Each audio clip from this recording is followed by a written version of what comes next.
Hey there, welcome to Cozy Bedtime True Crime Stories. Tonight, we're diving into 3 hours of gripping true crime cases. Real stories of mystery, betrayal, and cold-blooded crimes, all set against the soothing backdrop of rain. It's the perfect blend of calm and unsettling. If these cases draw you in, tap that like button, share with your fellow true crime lovers, and subscribe to join our curious community. I'm always wondering, where are you tuning in from, and what time is it for you right now? Drop it in the comments below. Now settle in, and let's dig into the darkness. Story 1. In Cleveland, Ohio, where the winters bite and summers hum with humidity, the Rocky River winds through the city like a quiet witness to its history. In February 1975, its banks held a secret that would remain buried for nearly 4 decades, until a young biology student named Christina Skates stumbled upon a mystery that would change her life and restore a lost identity. The air was crisp that winter day when children, playing near the river's edge, found something that didn't belong among the reeds and pebbles. Human remains, a skeleton stripped of flesh, a life erased without a name. The discovery barely rippled through the local news. A brief mention in the papers, quickly forgotten by a city preoccupied with its own daily grind. The body was labeled unknown white female bones, line 82483 in the cemetery records, and buried in an unmarked grave in Potter's Field at Memorial Garden Cemetery. No family claimed her. No one mourned her. She was a ghost, lost to time. But in 2014, Christina Skates, a 23-year-old student at Cleveland State University, sat in a quiet library, her eyes scanning microfiche archives and cemetery records for a genealogy project that was supposed to be nothing more than a school assignment. Her fingers paused over that stark entry, unknown white female bones. Something about it gripped her, a pull she couldn't explain, a sense that this forgotten woman deserved more than anonymity. Christina, with her methodical mind and a passion for unraveling puzzles, wasn't one to let mysteries lie dormant. What began as a fleeting curiosity would spiral into a years-long quest, one that would crack open a 40-year-old murder case, expose systemic failures, and give a name back to someone erased from history. This is the story of how Christina Skates, armed with little more than determination and a knack for tracing family trees, solved the impossible, a cold case that had baffled investigators for decades. The library at Cleveland State University was a sanctuary of soft hums and rustling pages, its fluorescent lights casting a sterile glow over rows of bookshelves. Christina Skates sat hunched over a microfiche reader, her dark hair tucked behind her ears, her glasses reflecting the grainy images flickering across the screen. It was a late afternoon in 2014, and the library was nearly empty, save for a few students cramming for exams. Christina, a biology major with a penchant for precision, had always found solace in the meticulous. Her classmates knew her as the one who could spend hours cross-referencing data, piecing together patterns others overlooked. Genealogy was her side passion, a hobby that satisfied her need to connect dots across generations. She'd traced her own family back to 18th century Ireland, delighting in the stories she uncovered, tales of farmers, immigrants, and quiet lives etched into faded records. That day, her assignment was simple: explore local cemetery records for a project on genealogical research methods. She scrolled through the digital archives of Memorial Garden Cemetery, a place where Cleveland buried its unclaimed, its forgotten. The entries were clinical, almost cruel in their brevity: names, dates, causes of death when known. Then line 82,483 stopped her cold. Unknown white female bones. February 5th, 1975. No name, no story, just a void. Christina leaned closer, her breath catching. She'd seen plenty of unmarked graves in her research, paupers, stillborns, the homeless, but this felt different. This wasn't just an unclaimed body. This was someone who had been murdered, her remains found by children, her life reduced to a single line in a ledger. She jotted down the details in her notebook, her handwriting neat but hurried. Who was this woman? Why had no one claimed her? The questions gnawed at her, and she couldn't shake the image of those bones, lying cold and alone by the rocky river. She pushed the microfiche aside and opened her laptop, searching for any mention of a body found in Cleveland in February 1975. The results were dishearteningly sparse. A brief article in the Plain Dealer mentioned the discovery. Children playing near the rocky river had stumbled upon skeletal remains, partially buried in the muddy bank. The police had investigated, but with no identification, no missing persons reports matching the description, and no immediate leads. The case had gone cold almost as soon as it was opened. The article noted that the remains suggested a young woman, likely in her 20s, and that the cause of death was undetermined but suspected to be homicide. That was it. No follow-up stories, no public outcry. Just a fleeting mention, buried in the back pages. Christina felt a pang of frustration. In 1975, Cleveland was a city in flux, its industrial heart still beating but starting to falter. Crime was a constant hum in the background, robberies, assaults, the occasional high-profile murder, but a Jane Doe found by the river barely registered. The police had done what they could with the tools of the time. Dental records were checked, but no match was found. Missing persons reports were scoured, but none fit. There was a brief, hopeful theory that the remains might belong to Patty Hearst, the heiress kidnapped by the Symbionese Liberation Army in 1974, whose disappearance was a national obsession. But dental records quickly ruled that out. The case was shelved, the woman's bones laid to rest in Potter's Field, and the world moved on. But Christina couldn't move on. She felt a connection to this nameless woman, a sense of responsibility she couldn't articulate. Maybe it was her own stubborn streak, the same one that had driven her to solve a family mystery about a great-great-uncle no one else could trace. Maybe it was the injustice of it all, a life snuffed out, a story erased. Whatever it was, Christina made a decision that would consume the next several years of her life. She would find out who this woman was and, if possible, how she died. Her first step was to dig deeper into the records. She visited the Cuyahoga County Coroner's office, a squat, unassuming building that held the city's grim secrets.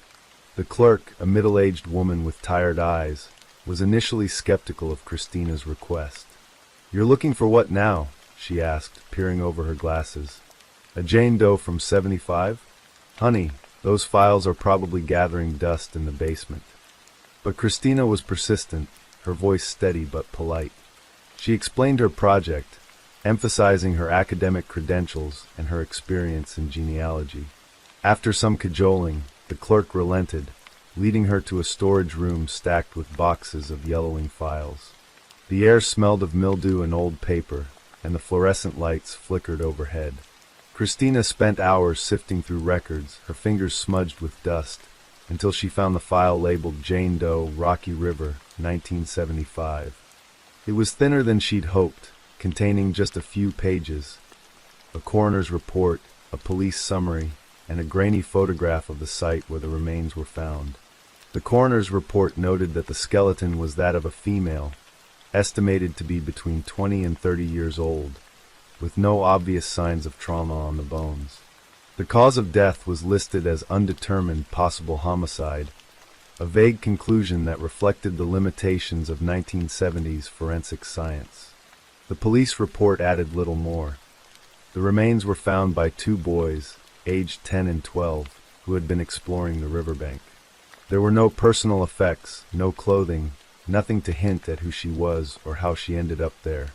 Christina took meticulous notes, photographing each page with her phone.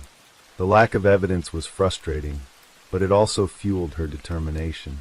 If the police couldn't solve this in 1975, she would use the tools of the modern era, databases, DNA analysis, and the vast digital archives of the Internet.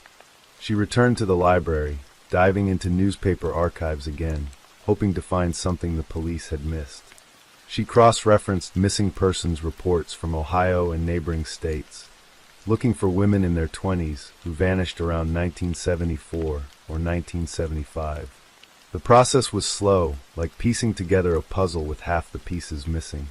Many records from that era were incomplete, and missing persons cases were often poorly documented, especially for women who might have been transients, runaways, or otherwise on the margins of society. Weeks turned into months, and Christina's project became an obsession. She spent her evenings in her small apartment, surrounded by stacks of genealogy books and her laptop glowing with open tabs. Her roommate, Sarah, a cheerful nursing student, would tease her gently. "You're like a detective in one of those crime shows," she'd say, peering over Christina's shoulder at a screen full of Ancestry.com searches. But Sarah saw the fire in Christina's eyes, the way she lit up when she talked about her Jane Doe. It wasn't just a project anymore, it was a mission. Christina's breakthrough came when she discovered the power of genetic genealogy.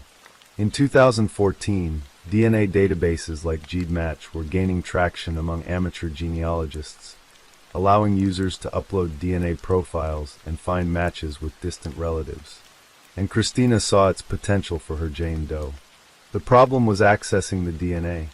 The coroner's office had retained bone samples from the 1975 case, but getting permission to test them was a bureaucratic nightmare. Christina reached out to the Cleveland Police Department's cold case unit, a small team of overworked detectives who were initially dismissive. "We've got dozens of cases like this," one detective told her over the phone, his voice gruff but not unkind. "What makes you think you can crack this one?" "I don't know if I can," Christina admitted, her voice steady. "But I have to try. She deserves a name." The detective, a man named Paul Riley, softened at her sincerity.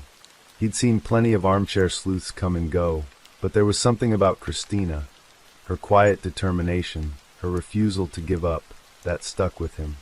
He agreed to help her navigate the system, pulling strings to get the bone samples sent to a forensic lab for DNA extraction.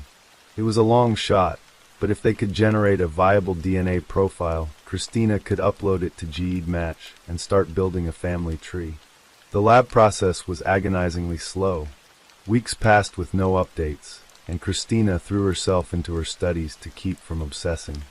She was in her final year at Cleveland State, juggling exams and lab work while checking her email obsessively for news from the lab. When the results finally came, they were a mixed bag. The DNA was degraded, but the lab had managed to extract enough to create a partial profile. It wasn't perfect, but it was enough to work with. Christina uploaded the profile to GeneMatch, her heart pounding as the system processed the data. Matches began to appear, distant cousins, fourth or fifth removed, their connections to the Jane Doe faint but traceable. Building the family tree was like assembling a mosaic from scattered shards. Christina spent hours mapping out relationships, cross-referencing names with birth records, marriage licenses, and obituaries. She reached out to potential relatives, carefully wording her emails to avoid alarming them. "I'm working on a genealogy project," she'd write, "and I think you might be related to someone I'm researching." Most responses were polite but unhelpful. Many people didn't know their own family history beyond a generation or two. But one match, a woman named Linda from Pennsylvania, provided a crucial clue. Linda's great-grandmother had a sister who'd moved to Ohio in the 1960s, a woman named Margaret who had a daughter named Susan. Susan, Linda recalled, had run away from home as a teenager and was never heard from again. Christina's pulse quickened as she dug into Susan's story. Susan Marie Thompson, born in 1952, had grown up in a working-class neighborhood in Akron. Her father was a factory worker, her mother a homemaker who struggled with alcoholism. Susan was a bright but rebellious teenager, drawn to the counterculture of the early 1970s. She left home at 17, telling her family she was heading to Cleveland to start a new life. Her parents filed a missing persons report in 1973, but the trail went cold. The police assumed she'd run off to join a commune or follow a boyfriend, a common story in an era when young people often slipped through society's cracks. The pieces were starting to fit. Susan's age matched the coroner's estimate, and her disappearance in 1973 aligned with the timeline of the remains found in 1975. Christina contacted Detective Riley, who pulled the old missing persons file on Susan Thompson. The file included a description: 5 feet 4 inches, brown hair, blue eyes, a small scar on her left knee from a childhood accident. The Jane Doe skeleton had shown no such scar, but bones alone couldn't confirm or deny it. What they needed was a DNA match. Christina tracked down Susan's younger sister, Diane, who was living in Florida. Diane was wary when Christina called, her voice thick with years of unresolved grief. "We gave up hope a long time ago," Diane said, her words clipped. "If you're trying to sell me something, I'm not interested." "I'm not selling anything," Christina said gently. "I think I might have found your sister." There was a long pause on the line, followed by a shaky exhale. Diane agreed to provide a DNA sample, a simple cheek swab that could confirm whether the Jane Doe was Susan. The sample was sent to the lab, and Christina waited, her nerves frayed. She tried to focus on her classes, but her thoughts kept drifting to Susan, imagining her life. A young woman full of dreams, caught in a moment of history when freedom and danger walked hand in hand. The call from Detective Riley came on a rainy afternoon in 2016. Christina was in her apartment, surrounded by textbooks, when her phone buzzed. "It's a match," Riley said, his voice carrying a rare note of excitement. "The DNA confirms it. Your Jane Doe is Susan Marie Thompson." Christina felt a rush of triumph mixed with sorrow. Susan was no longer a ghost, but her story was far from complete. The DNA match gave her a name, but it didn't explain how she died or who was responsible. Christina and Riley met at a coffee shop near the police station to discuss next steps. Riley, a grizzled veteran with graying hair and a perpetually tired expression, slid a folder across the table. "This is everything we've got on Susan," he said. "It's not much, but it's a start." The folder contained the original missing persons report, a few grainy photos of Susan as a teenager, and notes from interviews with her parents in 1973. Susan had been a free spirit, drawn to Cleveland's music scene and the bohemian vibe of the city's west side. She'd worked odd jobs, waitressing, clerking at a record store, but had no fixed address. Friends described her as charismatic but impulsive, prone to trusting the wrong people.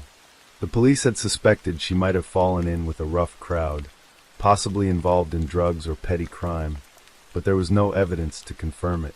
Christina pored over the file, her mind racing. Solving the identity was only half the battle. Now she wanted justice. She teamed up with Riley and a forensic genealogist named Dr. Ellen Carter, a specialist in cold cases who'd been following Christina's work with interest. Together, they combed through Susan's life, trying to reconstruct her final months. They interviewed old friends, tracked down former co-workers, and scoured social media for any mention of Susan from people who might have known her. Most leads were dead ends, but one name kept surfacing: a man named Robert Bobby Malone, a small-time drug dealer who'd been seen with Susan in 1974. Malone was a shadow in Cleveland's underworld, a charming but volatile figure known for his temper and his knack for avoiding arrest. Witnesses recalled seeing him with Susan at a bar on West 25th Street, a gritty spot popular with the counterculture crowd. One woman, a former bartender named Judy, told Christina and Riley that Susan had seemed nervous around Malone, as if she owed him something. "She was a sweet kid," Judy said, her voice heavy with regret. "But she was in over her head with Bobby. He wasn't the kind of guy you crossed." The trail to Malone was faint but promising. Riley pulled his criminal record: a string of arrests for drug possession, assault, and theft, but no convictions strong enough to keep him behind bars. By 2016, Malone was in his 60s, living in a trailer park in rural Ohio. Riley and Christina drove out to question him, the road stretching through fields of corn and soybean under a gray sky. Malone's trailer was a rusted relic, surrounded by weeds and broken furniture. He answered the door in a stained t-shirt, his eyes narrowing at the sight of Riley's badge. "We're here about Susan Thompson," Riley said, his tone firm but neutral. "You knew her in the 70s. Malone's face betrayed nothing, but his hands twitched slightly. "Don't know any Susan," he said, his voice rough. "You got the wrong guy." Christina watched him closely, noting the way his eyes darted to the side. She'd learned to read people during her genealogy work, picking up on the subtle signs of discomfort. Malone was hiding something, but without evidence, they couldn't press him. Riley left his card, and they drove back to Cleveland, the silence between them heavy with frustration. The investigation stalled, but Christina refused to give up. She turned to the public, posting about the case on genealogy forums and true crime message boards. Her posts caught the attention of a local journalist, Mark Davies, who wrote a feature on Susan's case for the Plain Dealer.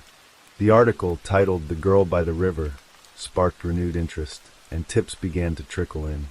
Most were useless, vague memories, wild theories, but one stood out: a woman named Karen, who claimed to have been Susan's roommate in 1974, emailed Christina with a story that sent chills down her spine.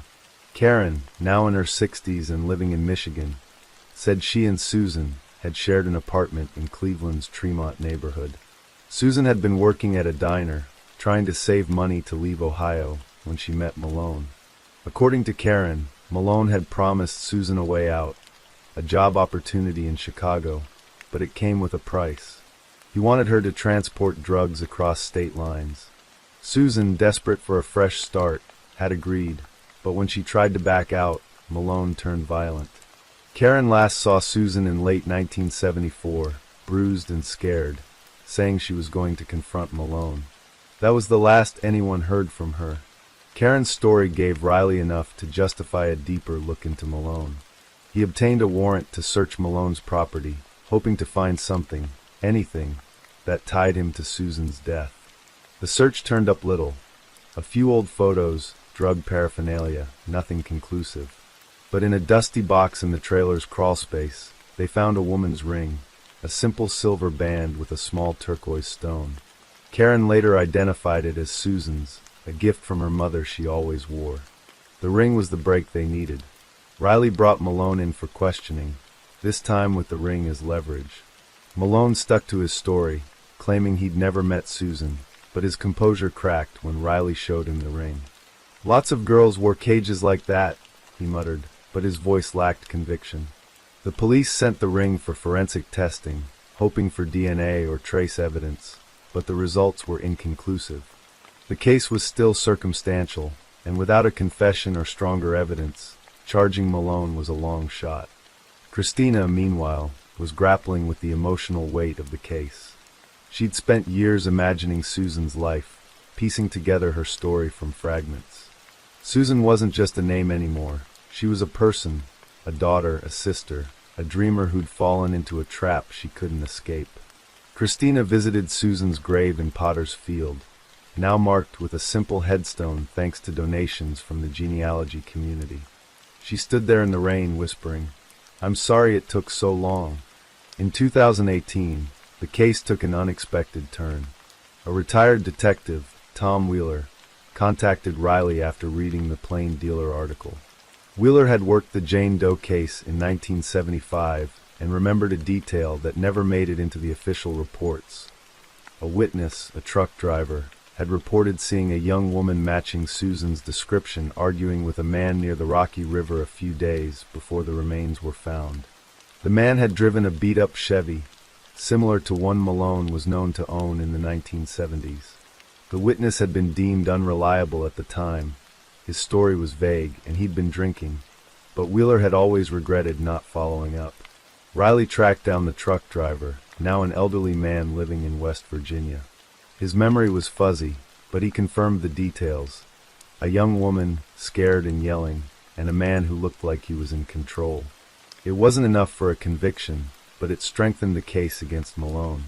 Riley and Christina built a timeline, piecing together Susan's last days. Her argument with Malone, her disappearance, the discovery of her remains. They theorized that Malone had killed her, perhaps in a fit of rage, and dumped her body by the river, where it lay undiscovered until the children found it. In 2019, the Cuyahoga County Prosecutor's Office reviewed the case. The evidence was still circumstantial, no murder weapon, no DNA linking Malone directly to the crime. But the ring, the witness accounts, and Karen's testimony painted a compelling picture. Malone was charged with second-degree murder, a decision that made headlines across Ohio. Christina sat in the courtroom during the trial, her heart pounding as the prosecution laid out the case. Malone, now frail and gray, maintained his innocence, his lawyer arguing that the evidence was too thin, the memories too old. The defense leaned heavily on the lack of forensic proof, painting Susan as a troubled runaway who could have met any number of fates. The trial was a grueling 3 weeks, each day a battle of narratives. Christina testified about her role in identifying Susan, her voice steady as she described the years of work that led to the DNA match. Diane, Susan's sister, took the stand, her eyes red with tears as she spoke of the sister she'd lost. The jury deliberated for 2 days, and when they returned, the courtroom was silent. "Not guilty," the foreman said, and Christina felt the air leave her lungs. Malone walked free, his face unreadable as he left the courthouse. The verdict was a blow, but Christina refused to let it define the case. She had given Susan her name back, a victory that mattered more than she could have imagined when she started. She worked with Diane to organize a memorial for Susan, held at Memorial Gardens Cemetery on a bright spring day in 2020. Friends, family, and strangers who'd followed the case gathered to honor a woman they'd never known, but whose story had touched them. Christina spoke at the memorial, her voice breaking as she read a poem she'd written for Susan. "You were more than bones by the river, more than a name lost to time. You were a daughter, a dreamer, a light that refused to fade. We see you now." After the memorial, Christina sat with Diane by Susan's grave, the new headstone gleaming in the sunlight. "Thank you," Diane said, her hand squeezing Christina's. "You brought her back to us." Christina nodded, her throat tight. She hadn't caught Susan's killer, but she had done something perhaps more profound. She had reclaimed a life from the shadows. The case of Susan Marie Thompson remains unsolved, a reminder of the limits of justice and the power of persistence. For Christina Skates, now a forensic genealogist working on other cold cases, the journey began with a single line in a cemetery record and ended with a truth that echoed beyond the grave. Susan was no longer Jane Doe. She was home. Story 2. The morning of November 30th, 2004, dawned cold and crisp along the Vaal River, where the flat, open landscape of Lindequestrif, South Africa, stretched beneath a sky that seemed to hold its breath. The air carried the faint tang of damp earth and wood smoke, mingling with the laughter and chatter of a small group of campers at the Van Beau Resort. Among them was Dawn Violet Byrne, a 23-year-old woman whose life, until that moment, had been a quiet tapestry of modest dreams and deep friendships. She was petite, standing at just 1.54 meters, with brown hair that fell in soft waves and brown eyes that sparkled with a quiet intensity. A visible scar marked her forehead, and a playful green frog tattoo adorned her upper left arm, a small rebellion against the conventional path she'd never quite followed. Dawn had come to the resort with her older brother, Jonathan, his fiancée, Emma, and a handful of friends, seeking a weekend of escape from the bustle of Johannesburg. They had pitched their tents, shared stories around a crackling fire, and let the rhythm of the river lull them into a sense of peace. But by the time the sun rose that morning, dawn was gone, and the tranquility of the campsite would unravel into a mystery that would haunt those who loved her for years to come. Dawn's story began in Nilstrom, a small town in Mpumalanga, where she grew up in a close-knit family. Her childhood was unremarkable in the way that happy childhoods often are, filled with the small joys of rural life, from chasing her younger brother, Alan, through dusty fields to listening to her mother's stories under the wide African sky. Her father, a quiet man with calloused hands from years of working the land, taught her to find beauty in the simplicity of the world around her. Her mother, a schoolteacher, instilled in her a love of learning and a curiosity that burned bright. Dawn was the middle child, sandwiched between Jonathan, the ambitious older brother who dreamed of seeing the world, and Alan, the sensitive younger one who looked up to her with unwavering devotion. She was the glue that held their small family together, her laughter a constant in their modest home. But Dawn was restless, her spirit too big for Nilström's quiet boundaries. After high school, she set her sights on Johannesburg, a city that pulsed with possibility. She enrolled at a university, studying literature and dreaming of a life filled with adventure. She moved into a small cottage in Kensington, a suburb where jacaranda trees cast purple shadows on the streets. The cottage was her sanctuary, its walls adorned with sketches and photographs, its shelves lined with books she'd read until the pages were worn. It was there that she met Alicia, a fellow student whose fiery energy matched Dawn's quieter intensity. Alicia was drawn to Dawn's warmth, her quick laugh, and the way she seemed to carry a spark of defiance beneath her gentle exterior. They became inseparable, spending evenings in smoky cafes, debating poetry, or planning trips they couldn't yet afford. Alicia saw in Dawn a rare kind of authenticity, a woman who lived for the moment, who found joy in the smallest details, from the curve of a leaf to the rhythm of a song. When Jonathan announced he was visiting from the UK with his fiancée, Emma, Dawn was overjoyed. Jonathan had left South Africa after school, chasing a career in London, and their time apart had stretched their bond thin. The camping trip to Van Bo was Dawn's idea, a chance to reconnect, to share the beauty of her country with Emma, who'd never seen the Vaal River's shimmering expanse. Alicia was meant to join them, but a bout of bronchitis kept her in Johannesburg, coughing and miserable. "Go without me," she told Dawn over the phone, her voice hoarse. "I'll be fine. Just don't do anything stupid, okay?" Dawn laughed, promising to bring back stories and a sunburn. The group, Jonathan, Emma, Dawn, and 3 friends from Johannesburg, piled into 2 cars and drove to Lindequestriff, a 2-hour journey through rolling hills and open plains. Van Bo was everything Dawn had hoped for. The resort was rustic, its grounds dotted with tents and caravans, the river glinting like a ribbon of silver in the distance. They arrived on November 27, 2004, their cars kicking up clouds of dust as they pulled into the campsite. Dawn was in high spirits, her laughter echoing as she helped set up the tents, her hands deft as she drove stakes into the ground. Jonathan watched her, marveling at how she seemed lighter than she had in years, as if the weight of city life had lifted in the open air. Emma, new to South Africa's rugged beauty, was enchanted by the landscape and Dawn's infectious enthusiasm.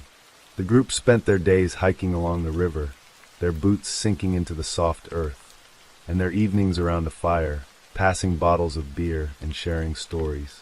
Dawn, with her knack for storytelling, held them spellbound with tales of her childhood in Nilström, her voice rising and falling like the river itself.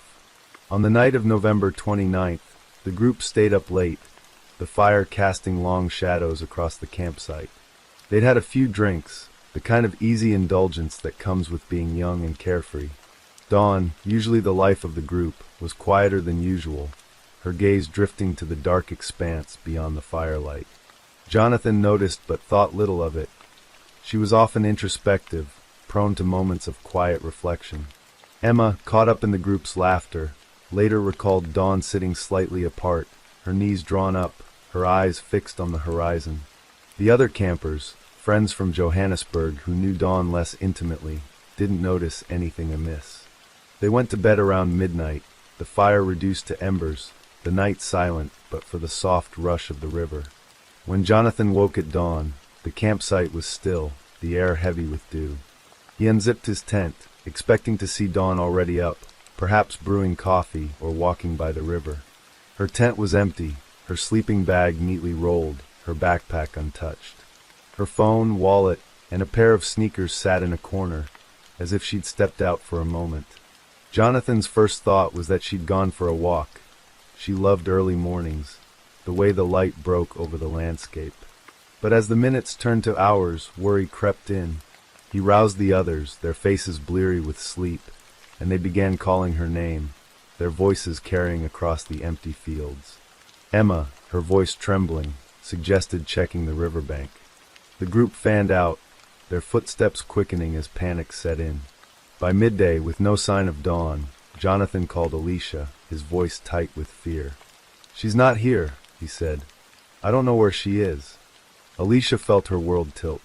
She was still in bed, her chest heavy with bronchitis, but Jonathan's words sent a jolt through her. She urged him to contact the police, to search every inch of the campsite.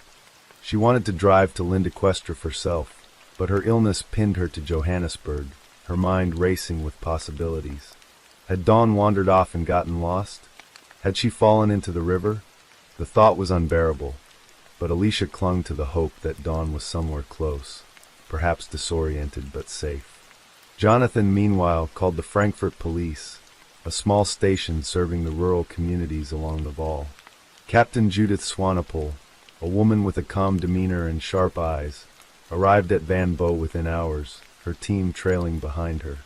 The campsite was a scene of quiet chaos, tents flapping in the breeze, the group huddled together, their faces pale with worry. Swanepoel surveyed the scene with a practiced eye. The campsite offered no immediate clues, no signs of a struggle, no footprints leading away, no abandoned belongings. Dawn's tent was tidy, her belongings arranged with the care of someone who hadn't planned to leave. Swanepoel interviewed the group, her notepad filling with their accounts. Jonathan, his hands trembling, recounted the previous night, admitting they'd all had a few drinks but insisting nothing seemed out of the ordinary. Emma, her voice breaking, mentioned Dawn's quiet mood but could offer no explanation. The other campers, a mix of university friends and acquaintances, were equally bewildered, their stories aligning in a way that suggested no foul play within the group. Swanepoel's team searched the campsite, their boots crunching on the gravel, their eyes scanning for anything out of place. They found nothing. The search expanded quickly. Volunteers from Lindequestref joined the police, their faces etched with concern for a young woman they'd never met. The Vaal River, deceptively calm, became a focal point. Its currents were known to be treacherous, and drownings were not uncommon. Divers plunged into the cold water, their movements methodical, but they surfaced empty-handed. Sniffer dogs roamed the area, their noses to the ground, but the trail went cold at the edge of the campsite. Swanepoel, speaking to the citizen, expressed her frustration. "We are trying our best to find out what happened to Dawn.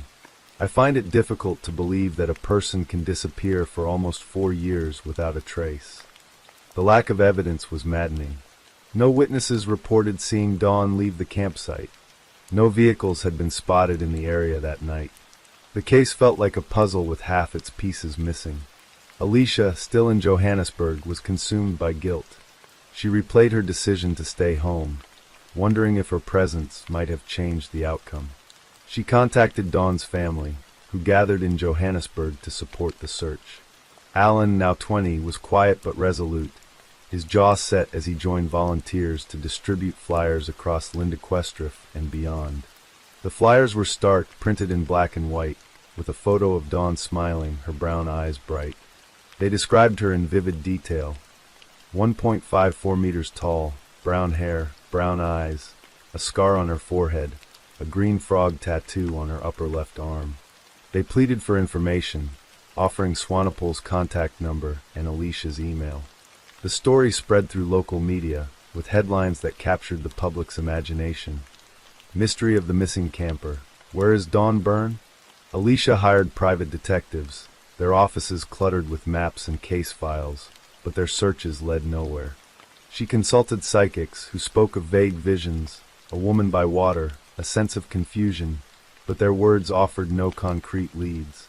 Trackers scoured the area around Van Bo, their eyes trained on the ground, but the landscape, vast and unforgiving, held its secrets tightly. As weeks turned to months, theories multiplied. Some speculated that Dawn had wandered off and fallen into the river, her body carried away by the current. The Vaal's waters were deep in places, its banks tangled with reeds that could hide a body for years. Others wondered if she'd been abducted, though the lack of evidence made this seem unlikely. The absence of her phone and wallet suggested she hadn't planned to leave, yet the untouched campsite ruled out a violent struggle.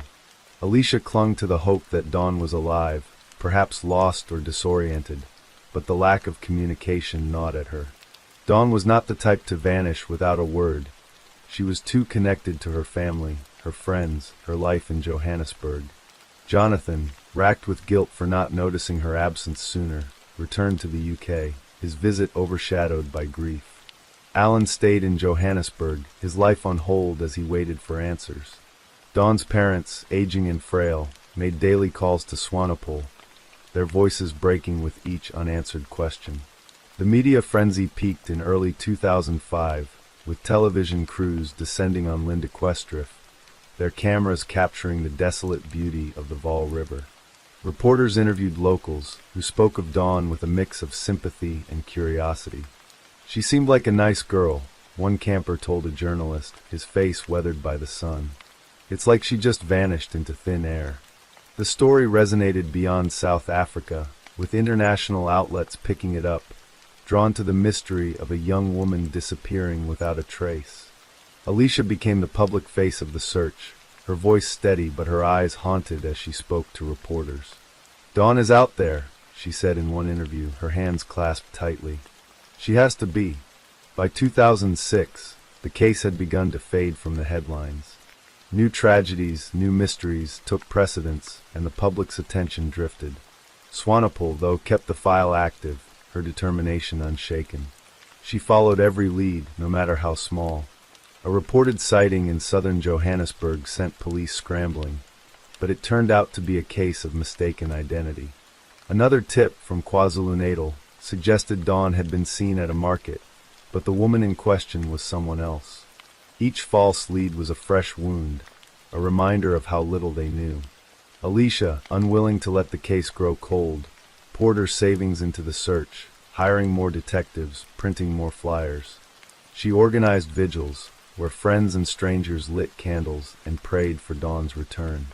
The vigils were somber, the flickering lights a stark contrast to the darkness of the unknown. In 2008, 3.5 years after Dawn's disappearance, Alicia wrote a piece for The Citizen, titled "Dawn, Where Are You?" It was a raw, unflinching account of her grief, her guilt, and her unrelenting hope. "Dawn was more than a name on a flyer," she wrote. "She was the person who made you laugh when you wanted to cry, who saw the world with the kind of wonder most of us lose. I won't stop looking for her." The article stirred renewed interest, prompting a handful of tips, but none led to Dawn.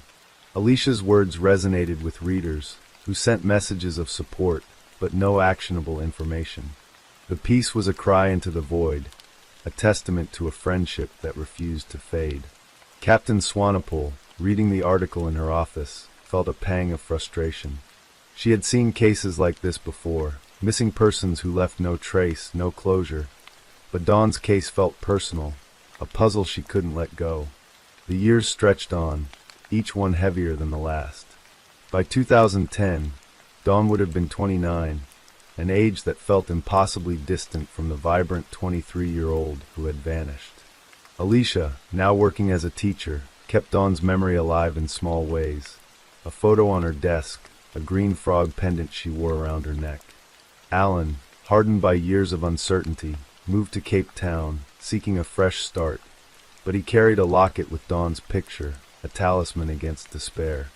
Their parents, now in their late 60s, lived in a quiet limbo, their home filled with reminders of the daughter they'd lost. They prayed for closure, for a sign, but none came. Swanepoel, nearing retirement, kept Dawn's file on her desk, a quiet promise to a case she'd never solved. Theories persisted, whispered in Lindequestrif's bars and Johannesburg's cafes. Some believed Dawn had chosen to disappear, seeking a new life far from the pressures of her old one. But those who knew her dismissed this. She was too close to her family, too rooted in her friendships, to walk away without a word. Others clung to the river theory, imagining her swept away in the dark, her body lost to the Vaal's depths. The abduction theory lingered, too, fueled by the absence of evidence, but no ransom demands or suspicious activity ever surfaced. The truth remained elusive, a shadow just out of reach. By 2025, Dawn would have been 44, a fact that struck Alicia like a physical blow. She imagined Dawn as she might have been, perhaps a mother, a teacher, or an artist, her life filled with the vibrancy she'd always carried. The campsite at Van Bo had changed, its grounds modernized with new cabins and paved paths. But the river remained, its waters as inscrutable as ever. Alicia visited occasionally, standing by the bank where Dawn had last been seen, her eyes searching the horizon. She no longer expected answers, but she couldn't stop looking. Swanepoel, now retired, passed the case to a younger officer, but she checked in occasionally, her voice soft with regret. The mystery of Dawn Violet Byrne had become a ghost story in Lindequestriff, whispered by locals who remembered the search, the flyers, the young woman who vanished without a trace. For those who loved Dawn, the absence was a wound that never healed. Alicia, now in her 40s, lived with a quiet ache, her home filled with photos of Dawn, smiling at university, laughing at a cafe, standing by the Vaal River days before she disappeared. Alan, now a father himself, told his children about their aunt, his voice steady but his eyes distant. Their parents, too old to hope, prayed for closure before their time ran out. The case remained open, a file in Frankfurt's police station, but the world had moved on. Dawn's green frog tattoo, her scar, her bright eyes, they lingered in memory, a puzzle unsolved, a story unfinished. The Vaal River still flows, its surface catching the light of each new dawn. Somewhere, perhaps, it holds the truth of what happened to Dawn Violet Byrne. Until that truth is found, her name remains a whisper on the wind, a call unanswered, a mystery that binds those who loved her in a shared, unending vigil. Story 3. The night of August 21st, 2010, was warm and restless in Great Bend, Kansas, a small town of about 15,000 souls where the flat horizon stretched endlessly under a star-streaked sky. Alicia DeBalt, a 14-year-old with a cheerleader's energy and a smile that could light up a room, slipped out of her home at 910 Stone Street just before midnight. She was dressed for a party, her heart buzzing with the excitement of a weekend before her freshman year at Great Bend High School. Her mother, Tammy Conrad, was used to Alicia's occasional late-night outings, but they had an agreement. Alicia would call or text if she was running late. That night, her phone pinged with messages from a man she'd met a month earlier, a 36-year-old factory worker named Adam Longoria. His text promised a night of fun, a house full of people and plenty of drinks. "I can pick up and we can go out and party, we will have fun," he wrote at 9:58 p.m. Alicia, trusting and eager, replied with a simple K and sent her address. By 11:01 p.m., Longoria texted, "Be there in 3 minutes." A minute later, he added, "I'm here." A neighbor saw Alicia climb into a black Ford Escape. By morning, she was gone, her absence a silent scream that would shatter her family and shake Great Bend to its core. 3 days later, her charred remains were found at an asphalt plant, and a town's innocence burned with her. Alicia DeBalt was born on September 25, 1995, in a town where life revolved around high school football, church suppers, and the steady hum of the oil industry. She was the youngest of Tammy Conrad's children, a bright-eyed girl nicknamed Baby Girl for her playful spirit and knack for making friends. Her family described her as vivacious, the kind of person who didn't know a stranger and would help anyone in need. At 14, she was on the cusp of high school, a cheerleader with dreams of performing under the Friday night lights. Her room was a collage of teenage life, posters of pop stars, pom-poms in the corner, and a diary filled with hopes for the future. Great Bend, nestled in the heart of Kansas, was a place where everyone knew everyone, and Alicia's warmth made her a beloved figure among her peers. She was excited about the Great Bend High School Booster Club dinner scheduled for August 22nd, an event she'd been talking about for weeks. But that night, she missed it, and her absence set off alarms. Tammy Conrad woke on Sunday morning to an empty house. Alicia's bed was untouched, her phone silent. Panic crept in as Tammy called her daughter's friends, hoping Alicia had crashed at someone's place. But no one had seen her since she left for the party. By late morning, Tammy contacted the Great Bend Police Department, her voice trembling as she reported Alicia missing. The case didn't qualify for an Amber Alert. There was no immediate evidence of abduction, but the police acted swiftly, contacting the Kansas Bureau of Investigation, KBI, for support. By Monday, August 23rd, A statewide media advisory was issued, and the search for Alicia became a community effort. Volunteers scoured Great Bend's parks, fields, and backroads, their voices calling her name into the summer heat. Flyers with Alicia's photo, a smiling girl with long dark hair, went up on every lamppost and shop window. The town, still reeling from the recession, came together in a way it hadn't in years, united by a shared fear that something terrible had happened to one of their own. The investigation zeroed in on Adam Longoria, a man whose name surfaced early in the case. Longoria, born in 1974, was a 36-year-old employee at Venture Corporation, an asphalt plant just south of Great Bend. He had a troubled past, having spent much of his adult life in prison for various offenses, including theft and drug charges. Released in 2005, he'd settled in Great Bend, working manual labor jobs and living with his girlfriend, Eva Brown. In July 2010, at a birthday party for Eva, Longoria met Alicia. Prosecutors would later describe him as immediately obsessed with the teenager, a fixation that grew over weeks of relentless texting. He showered her with attention, offering mixed drinks and promises of being his girl. Alicia, young and impressionable, was drawn to his confidence, unaware of the danger lurking behind his words. To her, he was an older friend, someone who made her feel grown up. To him, she was a target. On August 24th, the search ended in tragedy. Workers at the Venture Corporation asphalt plant discovered a body behind a pile of gravel, so badly burned that dental records were needed to confirm it was Alicia. Traces of duct tape clung to her ankles and face, a grim clue to her final moments. The news hit Great Bend like a thunderclap. Over 2,000 people gathered for a vigil on August 29th, holding candles and weeping for the girl they called Baby Girl. Tammy, her face etched with grief, stood among them, clutching a photo of Alicia in her cheerleader uniform. The community's shock turned to anger as details emerged. Longoria had been arrested that day, caught driving a white Ford Explorer stolen from Venture Corporation.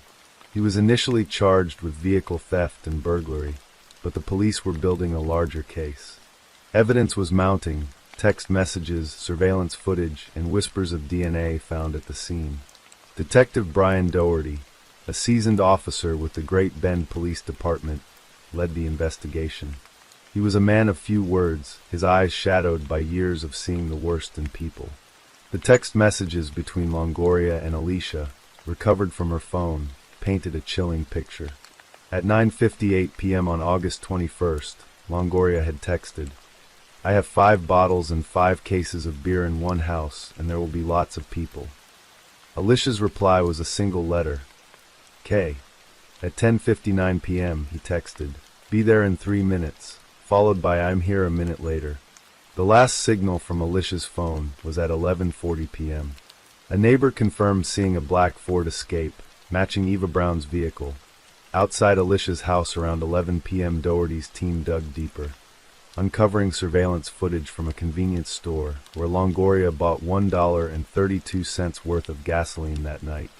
The purchase, small but damning, suggested a plan to destroy evidence. Eva Brown's testimony would prove pivotal. She told investigators that Longoria came home around 12:30 a.m. on August 22nd, reeking of gasoline.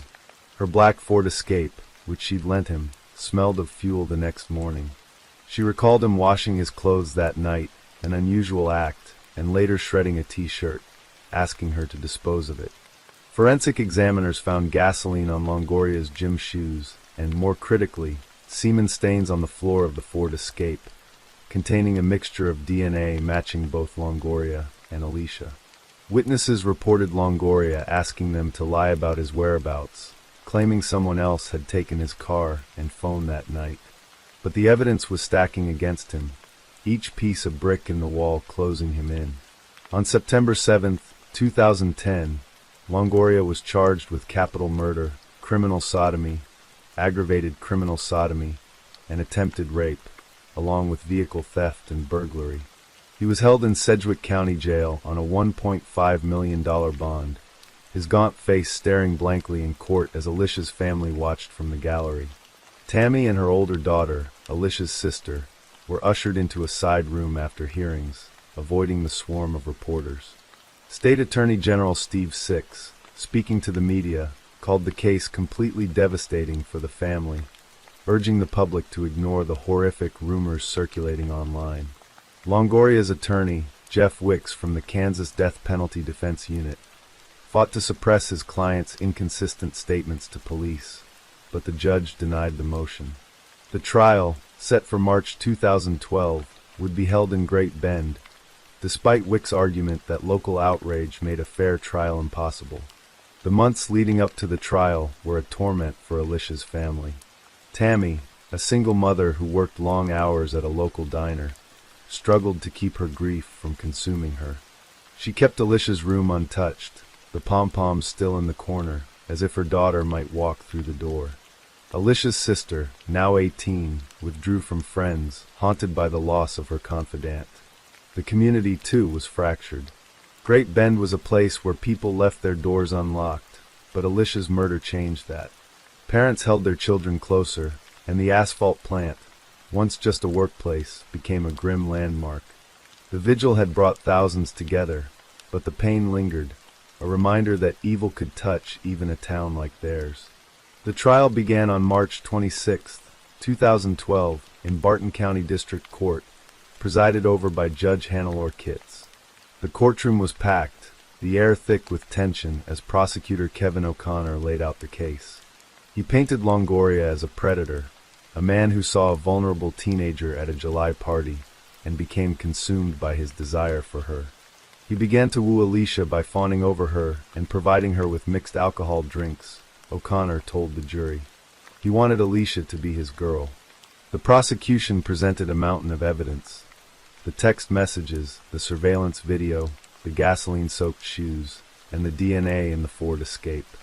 A witness testified that Longoria had bragged about having sex with Alicia, though he claimed it was consensual and on a different occasion. O'Connor dismissed this, pointing to the DNA and the text messages that showed Longoria luring Alicia to her death. "It is his fault," he said, his voice steady as he pointed at the defendant. Longoria's defense was shaky. Wicks argued that someone else could have used Longoria's car and phone, pointing to DNA from an unknown male found in Alicia's mouth. But the prosecution countered that the text messages, sent from Longoria's phone, showed his intent. The jury, a mix of Great Bend locals and farmers from surrounding counties, listened intently as witnesses recounted the night of August 21st. Eva Brown's testimony was particularly damning, her voice trembling as she described Longoria's behavior. The crime scene photos, though not shown to the public, were described as gruesome, with traces of duct tape suggesting Alicia had been restrained. After 6 days of testimony, the jury deliberated for less than 4 hours. On April 6, 2012, they returned a verdict: guilty of capital murder, criminal sodomy, aggravated criminal sodomy, and attempted rape. The sentencing on June 26, 2012, was a moment of reckoning.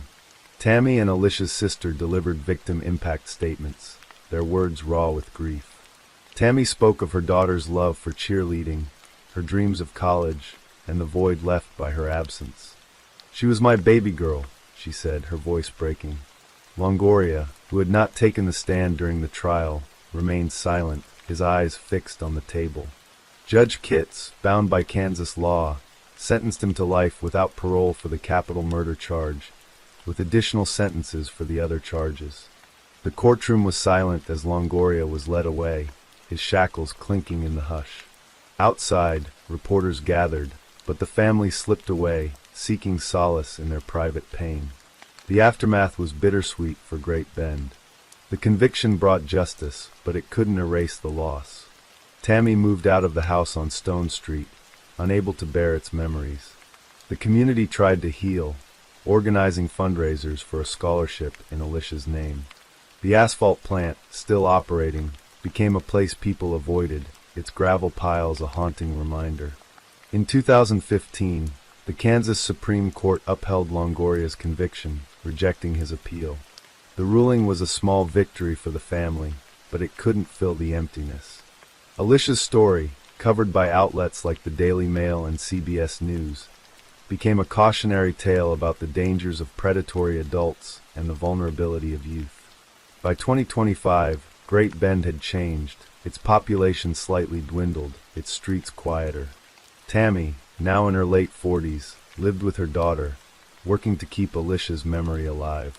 The cheerleader's smile, captured in photos, remained a beacon of what was lost. The case, featured in a 2018 episode of Investigation Discovery's Web of Lies, resonated beyond Kansas, a reminder of the fragility of trust. For those who knew Alicia, the pain lingered, but so did her light. The town held an annual vigil, lighting candles where her body was found, a silent promise not to forget. Longoria, now in his 50s, remained in prison, his life a stark contrast to the one Alicia might have lived. The truth of that night, how he lured her, what he did before setting her body alight, died with her, leaving only the evidence and a community forever changed.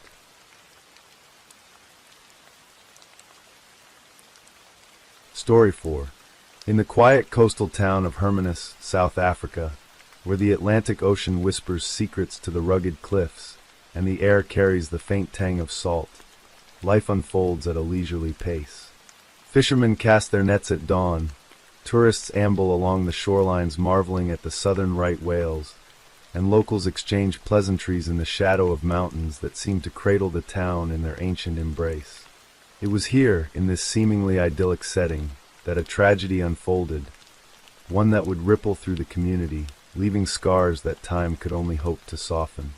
The story of Anthony Gerald Brewer, a man whose name became synonymous with a chilling crime, is not just a tale of violence, but a haunting exploration of human fragility, hidden motives, and the unrelenting pursuit of justice.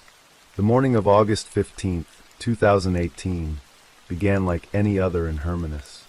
The sun rose over the horizon, painting the sky in hues of pink and gold, while the town stirred to life. In a modest home on the outskirts, where the scent of feinbos mingled with the ocean breeze, 65-year-old Geraldine Brewer prepared breakfast. Her hands moved with the practiced ease of someone who had spent decades nurturing a family. She hummed softly, a tune from her youth, as she sliced bread and set the kettle to boil. Geraldine was a woman of quiet strength, her silver hair pulled back in a neat bun, her eyes carrying the warmth of a life well lived. She was a mother, a grandmother, a pillar of her small community, known for her kindness and her unwavering devotion to her family.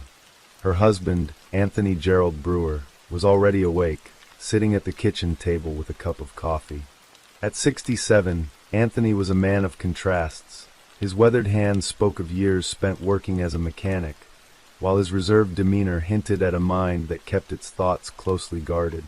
To neighbors, he was polite but distant, a man who preferred the solitude of his garage to the chatter of social gatherings. Yet, to Geraldine, he was her partner of over 4 decades, the father of their children, and the steady presence in their shared life. Their marriage, like any, had its ebbs and flows, but on this morning, nothing seemed amiss. The couple exchanged few words, their silence comfortable, born of years spent together. But beneath this ordinary scene, something darker simmered. It was a tension that had been building, imperceptible to the outside world, perhaps even to Geraldine herself. Anthony had been wrestling with demons, financial strain, the weight of aging, and a growing sense of discontent that gnawed at him in the quiet hours. These were not the grand, dramatic conflicts of a crime novel, but the slow, insidious pressures that can erode a person's spirit over time. And on that August morning, those pressures would erupt in a way that would shatter lives and leave a community in disbelief. As Geraldine turned to pour the boiling water into a teapot, Anthony stood abruptly, his chair scraping against the linoleum floor. The sound was sharp, jarring in the stillness of the morning. Geraldine glanced at him, her brow furrowing slightly, but before she could speak, Anthony's hand reached for a knife on the counter. A simple kitchen knife, its blade glinting faintly in the morning light. What happened next was swift and brutal. With a ferocity that seemed to come from a place beyond reason, Anthony attacked his wife, the blade finding her again and again. Geraldine's screams pierced the air, but they were Fleming, drowned out by the relentless violence. Within moments, she collapsed, her life slipping away as blood pooled on the kitchen floor, staining the tiles she had scrubbed clean just the day before. The house fell silent. Anthony stood over his wife's body, his breath ragged, the knife still in his hand. The man who had shared a life with Geraldine, who had built a home and raised children with her, was now a stranger to himself. What had driven him to this act? Was it a sudden explosion of rage, a culmination of years of unspoken grievances, or something deeper, more unfathomable? These questions would haunt investigators, prosecutors, and the community for years to come. But in that moment, Anthony was alone with his actions, the weight of them settling like a stone in his chest. He didn't flee. Instead, he sat down at the kitchen table, the knife now resting beside his untouched coffee. He waited, staring at the body of the woman he had vowed to love and protect. It was as if time had paused, the world outside continuing its gentle rhythm while inside, a tragedy had irrevocably altered the course of two lives. Eventually, a neighbor, alarmed by the absence of Geraldine's usual morning routine, knocked on the door. When there was no answer, she peered through the window and saw the horrific scene. Her screams alerted others, and soon the police arrived, their sirens cutting through the tranquility of Hermanus. The officers found Anthony still seated, his expression vacant, his hands stained with blood. He offered no resistance as they handcuffed him, his silence as chilling as the crime itself. Geraldine was pronounced dead at the scene, her body bearing the marks of a frenzied attack, multiple stab wounds, each one a testament to the violence that had erupted in that quiet kitchen. The news spread quickly, a shockwave that rippled through Hermanus and beyond. How could this happen? How could a man like Anthony, known for his quiet demeanor, commit such an act against the woman he had loved for decades? The investigation began immediately, with detectives combing through the Brewer home for clues. The scene was meticulous yet chaotic, blood spatter on the walls, the knife still on the table, and no signs of a struggle that suggested Geraldine had fought back. This wasn't a crime of opportunity or an act of self-defense. It was deliberate, personal, and deeply intimate. The police interviewed neighbors, friends, and family, piecing together a picture of the Brewer's life. They learned of Anthony's financial troubles, a mechanic's pension stretched thin, debts piling up, and a sense of pride that kept him from seeking help. They heard whispers of arguments, not frequent but intense, often about money or the future. Yet, nothing pointed to a history of violence. Geraldine's friends described her as a woman who radiated warmth, who would never have provoked such an attack. Their children, now adults with families of their own, were devastated, unable to reconcile the father they knew with the man who had taken their mother's life. Anthony was charged with murder, and as he was led away in handcuffs, the town grappled with its grief and confusion. The media descended on Hermanus, their cameras and microphones capturing the stunned faces of residents. Headlines in major South African outlets painted a grim picture. Hermanus man arrested for wife's brutal murder. Tragedy in coastal town. Pensioner kills spouse in shocking attack. The stories were careful not to sensationalize, but the weight of the crime was undeniable. For many, it was a reminder that darkness could lurk behind the most ordinary facades. As Anthony awaited trial in a Cape Town detention facility, the legal process began to unfold. Prosecutors built a case rooted in the physical evidence: the knife, the blood, the absence of any other suspects. The autopsy report confirmed what the police had suspected. Geraldine had died from multiple stab wounds, with injuries so severe that she had no chance of survival. The lack of defensive wounds suggested she had been caught off guard, perhaps unable to comprehend the betrayal unfolding before her. The prosecution's narrative was straightforward. This was a premeditated act, driven by a man who had reached a breaking point and chosen violence as his outlet. Anthony's defense team, however, painted a different picture. They argued that he had suffered from undiagnosed mental health issues, exacerbated by financial stress and the isolation of retirement. They introduced evidence of his behavior in the weeks leading up to the crime: sleepless nights, irritability, and moments of disorientation reported by close family members. A psychologist testified that Anthony might have been in a dissociative state, his actions not fully under his control. The defense didn't deny the act but sought to frame it as a tragedy born of mental anguish rather than malice. They pleaded for a lesser charge, perhaps manslaughter, arguing that Anthony was not a cold-blooded killer, but a man broken by circumstances. The trial, held in the Western Cape High Court in 2019, was a somber affair. The courtroom was packed with reporters, family members, and curious locals, all drawn to the case that had shattered the illusion of Hermanus as a haven of peace. Anthony sat quietly, his face gaunt, his eyes rarely meeting those of the spectators.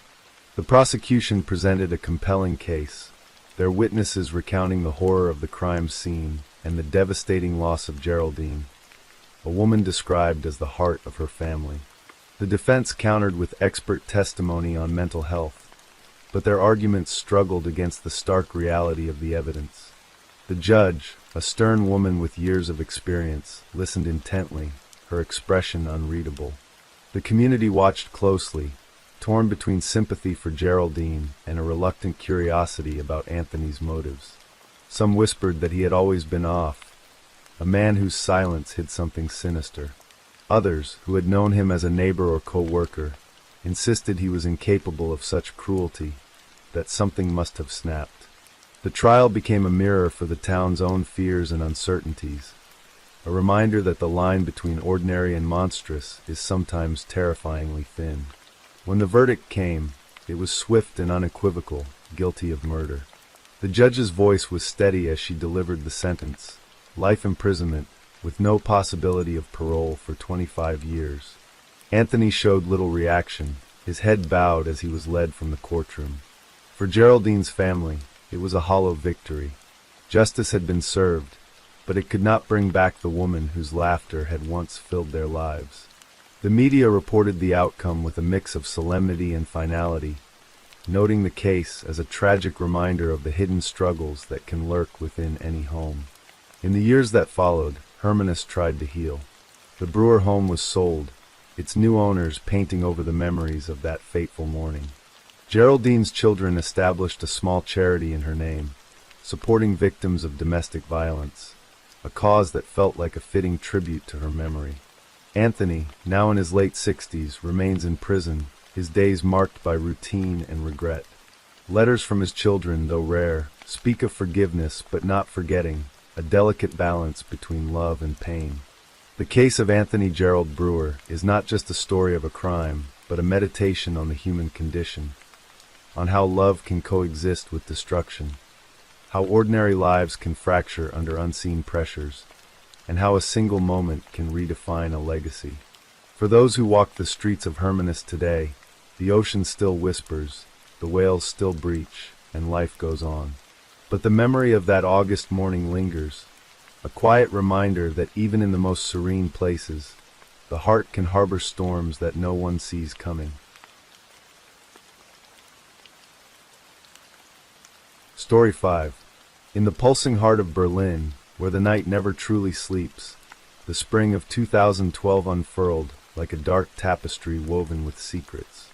The city's nightlife, a vibrant mosaic of techno beats and hedonistic freedom, drew revelers from across the globe. Clubs throbbed with life, their neon signs casting kaleidoscopic glows on cobblestone streets, while the air hummed with the promise of liberation. Berlin's reputation as a haven for self-expression was unmatched, a place where the fall of the wall in 1989 had birthed a new era of permissiveness. Nightclubs stayed open until dawn, and in their shadowy corners, known as darkrooms, strangers sought intimacy under the cloak of anonymity. These spaces, sacred to the city's community, were sanctuaries of freedom, where desire could unfold without judgment. But in the spring of 2012, a shadow crept into these sanctuaries, a predator who would come to be known as the Darkroom Murderer. The story begins in the Friedrichshain district, a gritty yet trendy enclave where artists, students, and clubgoers mingled. On a chilly April evening, the Grosse Freiheit 114, a popular gay bar, buzzed with its usual Friday night energy. The air was thick with the scent of spilled beer and sweat, the bass of techno music vibrating through the walls. Patrons laughed, clinked glasses, and disappeared into the back rooms, where the dim lighting offered privacy. Among them was Nicky Miller, a 32-year-old regular known for his infectious smile and penchant for flamboyant wigs. Nicky, who sometimes passed as a woman in high heels and makeup, was a beloved figure in the scene, his warmth drawing people to him like moths to a flame. He worked at a nearby market, his days filled with the chatter of customers, but the nights were his domain, where he could be unapologetically himself. Nicky moved through the crowd with ease, his laughter cutting through the din. He wore a bright red wig that night, paired with a tight shirt that shimmered under the club's strobe lights. Friends waved him over, offering drinks, but Nicky had his sights set on the darkroom, a space where the world outside ceased to exist. It was a place of whispered promises and fleeting connections, a labyrinth of shadows where identities blurred. For Nicky, it was a place to shed the constraints of the day and embrace the freedom of the night. But on this night, April 6th, 2012, that freedom would betray him. Hours later, as the club began to empty, the atmosphere shifted. The music softened, and the crowd thinned, leaving only the stragglers and the staff. Matthias, a bartender with tired eyes and a quick smile, was wiping down the counter when his co-worker, a lanky man named Stefan, burst out from the back rooms. "There's someone back there," Stefan said, his voice tight. "He's not moving." Matthias assumed it was just another patron who'd had too much to drink, a common occurrence in Berlin's all-night scene. Stefan had placed a glass of water beside the man, muttering about returning in 10 minutes to rouse him. But when he went back, the man still hadn't stirred. A cold dread settled over Matthias as he followed Stefan to the darkroom. The man lay sprawled on the floor, his body unnaturally still. The dim light cast eerie shadows across his face, and Matthias's stomach churned as he recognized Nicky's red wig, now slightly askew. "Call the police," he told Stefan, his voice barely above a whisper. The club's manager was already dialing, his hands shaking as he relayed the situation. Within minutes, the Gross Freiheit 114 was awash in the stark light of emergency vehicles, their sirens slicing through the night. Paramedics confirmed what Matthias feared. Nicky Miller was dead. The police cordoned off the darkroom, their flashlights sweeping over the scene. There was no blood, no signs of a struggle, no obvious clues to what had happened. Nicky's wallet and phone were missing, suggesting a robbery, but his body bore no marks of violence. The officers, seasoned in Berlin's chaotic nightlife, were puzzled. Could be an overdose, one suggested, but the lack of drug paraphernalia raised doubts. Dr. Sven Hartwig, a coroner with a reputation for meticulousness, arrived at the morgue later that night. He examined Nicky's body under the harsh fluorescent lights, his gloved hands moving with practiced precision. Other than alcohol, no substances were detected, he later told investigators, his voice heavy with frustration. Cause of death with no concrete evidence is very difficult.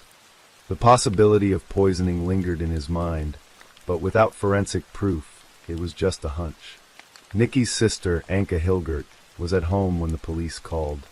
A woman in her late 30s with a cascade of dark hair and a fierce loyalty to her brother. Anka felt the world tilt as the officer's words sank in. "Nicky was careful," she insisted, her voice trembling with grief and disbelief. "He wouldn't just disappear like that." Anka knew her brother's habits, his love for the nightlife, but also his caution. He wasn't reckless, not with drugs or strangers. She pictured him in his market stall, joking with customers, his eyes bright with life. The idea of him lying lifeless in a darkroom felt like a betrayal of everything he was. Weeks earlier, another death had cast a shadow over Berlin. Alexander, a young man in his late 20s with a quiet demeanor and a passion for photography, was found dead in his apartment. His grandmother, Regine Luck, had grown worried when he didn't show up for work. A spry woman in her 70s with a sharp memory, Regine drove to his apartment, her heart heavy with a premonition. She found him lying on his bed, his face pale and still, his phone and wallet gone. The scene was eerily similar to Nicky's, no signs of violence, no clues to suggest foul play. The coroner ruled it an overdose, but Regine wasn't convinced. Alexander wasn't like that, she told the police, her voice firm despite her grief. He had plans, dreams. He mentioned a friend in Saarbrücken, someone he was meeting. Something's not right. Homicide lead investigator Monica Lashka felt a chill as she reviewed the two cases. A tall woman with a no-nonsense demeanor, Monica had spent years navigating Berlin's underbelly. The city's liberal licensing laws, a legacy of the post-war era, had turned it into a playground for hedonism, but also a hunting ground for those who thrived in chaos. This is the kind of case that made me feel we were dealing with a monster, she later told a documentary crew, her eyes haunted by the memory. The lack of evidence was maddening. No witnesses, no fingerprints, no DNA. Just bodies, stripped of life and possessions, left in the wake of an invisible predator. Monica's team worked out of a cluttered office in Berlin's police headquarters, their desks piled high with case files and coffee cups. The walls were lined with maps of the city, pins marking the locations of the deaths. Friedrichshain, with its maze of clubs and bars, was a focal point. Monica stood before the map, her fingers tracing the streets, her mind racing. Two men, both young, both robbed, both dead under mysterious circumstances, she said to her partner, a grizzled detective named Klaus. This isn't a coincidence. Klaus nodded, his jaw tight. But without evidence, we're chasing ghosts. Then came a breakthrough. On May 5, 2012, Miroslav Wawek woke up in a Berlin hospital, his mind a fog. The 30-year-old had been out the previous night, drawn to the city's nightlife like so many others. He remembered meeting a man at a club, someone with a disarming smile and a quiet intensity. They'd talked, shared a drink, and then nothing. Miroslav woke to the sterile beep of hospital monitors, his credit card and cash gone. Tests revealed a staggering amount of GHB, gamma-hydroxybutyrate, known as liquid ecstasy, in his system. Unlike Nikki and Alexander, Miroslav had survived, but his near-death experience was a beacon in the darkness.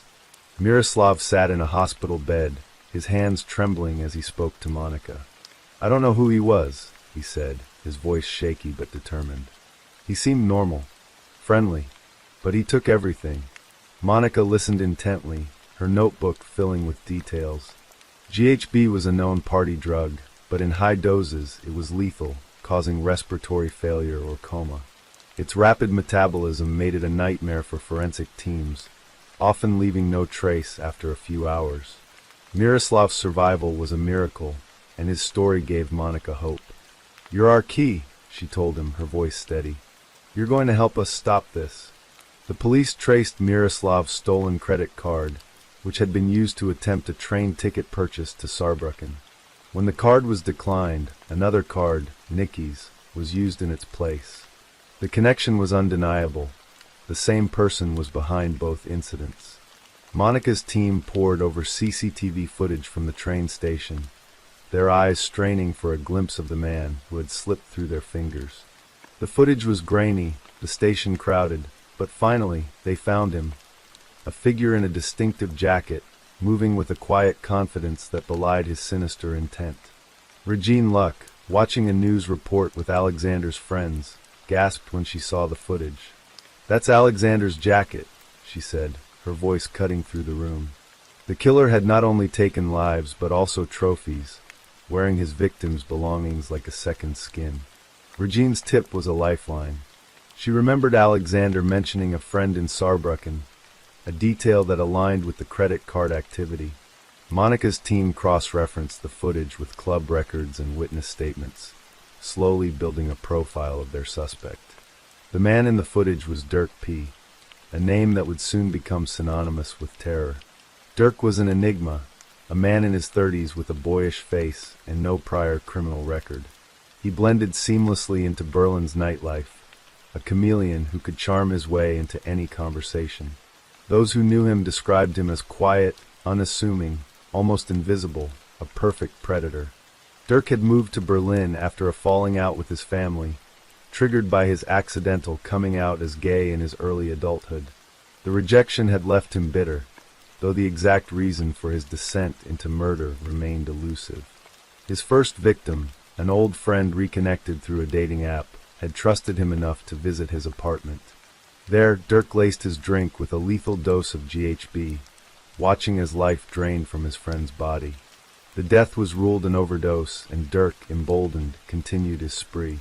The third victim, Peter, met Dirk in an online chat room. 11 days after Nikki's death, Peter invited Dirk to his apartment, unaware of the danger. Dirk arrived with his glass bottle of knockout drugs, as he later confessed, placing it casually on the table before spiking Peter's drink. Like the others, Peter's body showed no signs of struggle, his phone and wallet missing. The pattern was clear now. Dirk targeted men in Berlin's gay scene, luring them with charm before poisoning them with GHB. The theft of their belongings was an afterthought, a way to fund his next move, or perhaps a twisted keepsake of his crimes. Monika Lashka and her team worked tirelessly, their days blurring into nights. The CCTV footage was their strongest lead, but identifying Dirk was only half the battle. They needed to catch him before he struck again. Berlin's nightlife, with its thousands of clubs and transient crowds, was a labyrinth. Dirk could be anywhere, anyone. The police issued alerts, warning clubgoers to be cautious, but the city's hedonistic pulse didn't slow. People continued to flock to the darkrooms, drawn by the allure of freedom, unaware of the predator in their midst. The investigation gained momentum when Miroslav, piecing together fragments of his memory, recalled the train platform number and time he had traveled. This allowed police to pinpoint the exact CCTV cameras, refining their image of Dirk. The jacket, stolen from Alexander, became a symbol of his arrogance, a clue he hadn't bothered to hide. Monika's team circulated the footage, hoping someone would recognize him. The breakthrough came when a friend of Alexander's confirmed the jacket's origin, linking Dirk to multiple crimes. The police now had a name, a face, and a method. But Dirk was elusive, moving through Berlin like a ghost. As spring turned to summer, the pressure mounted. Berlin's police solved 90% of homicides, but this case was different. The lack of forensic evidence, GHB metabolized quickly, leaving little trace, made it a nightmare to prosecute. Yet, Monika refused to give up. She interviewed bartenders, club owners, and regulars, piecing together Dirk's movements. He was a chameleon, blending into the crowd, his clean record making him invisible to background checks. But his luck was running out. In June 2012, the police closed in. A club employee, wiping down tables at a bar in Kreuzberg, recognized Dirk from the CCTV stills plastered across news outlets. He called the police, his voice low to avoid drawing attention. Monika's team moved swiftly, arresting Dirk as he sat at a corner table, nursing a beer. He didn't resist, his face betraying no emotion as the handcuffs clicked around his wrists. In the interrogation room, Monika faced him, her eyes locked on his. Dirk's calm demeanor cracked under her relentless questions. He admitted to the murders, his voice flat, as if recounting a mundane errand. He described lacing drinks with GHB, watching his victims slip away, and taking their belongings. The motive, he claimed, was unclear even to him, a mix of rage, envy, and a desire to control. His confession was chilling, devoid of remorse, as if the lives he took were mere collateral in his private war. The trial, held in June 2013, was a media circus. Berlin's gay community, shaken by the betrayal of one of their own, packed the courtroom. Anka Hilgert, Nikki's sister, spoke of her brother's vibrant spirit, her tears a stark contrast to Dirk's impassive face. "He was my light," she said, her voice breaking. "He made everyone feel seen, loved. How could someone take that away?" Regine Luck, clutching a photo of Alexander, recounted his dreams of becoming a photographer, dreams now buried with him. The prosecution presented the CCTV footage, Miroslav's testimony, and Dirk's confession, painting a picture of a calculated killer. The defense argued that the lack of forensic evidence weakened the case, but the jury was unmoved. Dirk was sentenced to life in prison, a verdict met with somber nods rather than cheers. Justice had been served, but the scars remained. 9 months later, in March 2014, Dirk P. took his own life in his cell. He had attempted suicide multiple times before the trial, but medication had briefly stabilized him. His death brought no closure to the victims' families. Regine Luck sat in her living room, the photo of Alexander still in her hands. "He was a monster, but he was also a man," she said, her voice soft but firm. "I wish I could understand why." Anka, too, struggled with the void left by Nikki's death. "No sentence, no death can bring him back," she said. "I just want to remember him as he was, alive, laughing, free." The darkroom murder case left a lasting mark on Berlin. The city's nightlife, once a symbol of unfettered freedom, took on a cautious edge. Clubs tightened security, installing cameras and training staff to spot suspicious behavior. Patrons became warier, their trust shaken by the knowledge that danger could lurk behind a friendly smile. The darkrooms, once havens, were now tinged with fear, their sanctity violated. Yet, Berlin's spirit endured. The LGBTQ+ community rallied, holding vigils for Nikki, Alexander, and Peter, their names etched into the city's collective memory.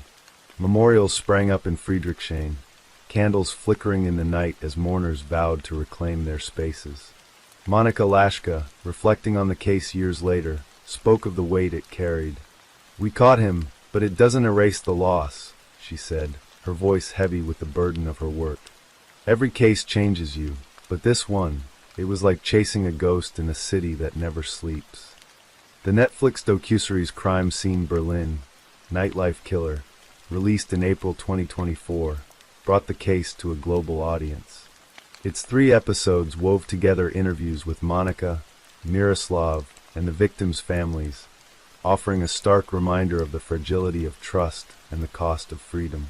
The series, produced by filmmaker Joe Berlinger, captured the tension of the investigation and the resilience of a community that refused to be broken. The story of the darkroom murderer is not just a tale of crime and punishment, but of a city and its people navigating the delicate balance between liberation and danger. Berlin, with its endless nights and open hearts, would heal, but the memory of those lost, Nikki, Alexander, Peter, and the survivor, Miroslav, would linger. Their stories, etched into the city's soul, served as a quiet reminder of the darkness that can hide in the brightest of places and the strength it takes to carry on.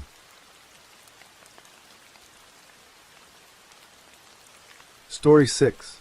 The sun hung low over Kwamashu, a township pulsing with life on the outskirts of Durban, South Africa. It was August 16, 2024, and the air carried the familiar hum of daily routines. Vendors calling out at the market, children laughing in the streets, and the rhythmic clatter of minibus taxis weaving through the dusty roads. In the K section, a modest home stood quietly amidst the bustle, its walls weathered but warm with the love of the Radebe family. Inside, 19-year-old Owami Radebe, known to everyone as Kurub, moved through the morning with a restlessness that his mother, Nanlanla, had come to recognize.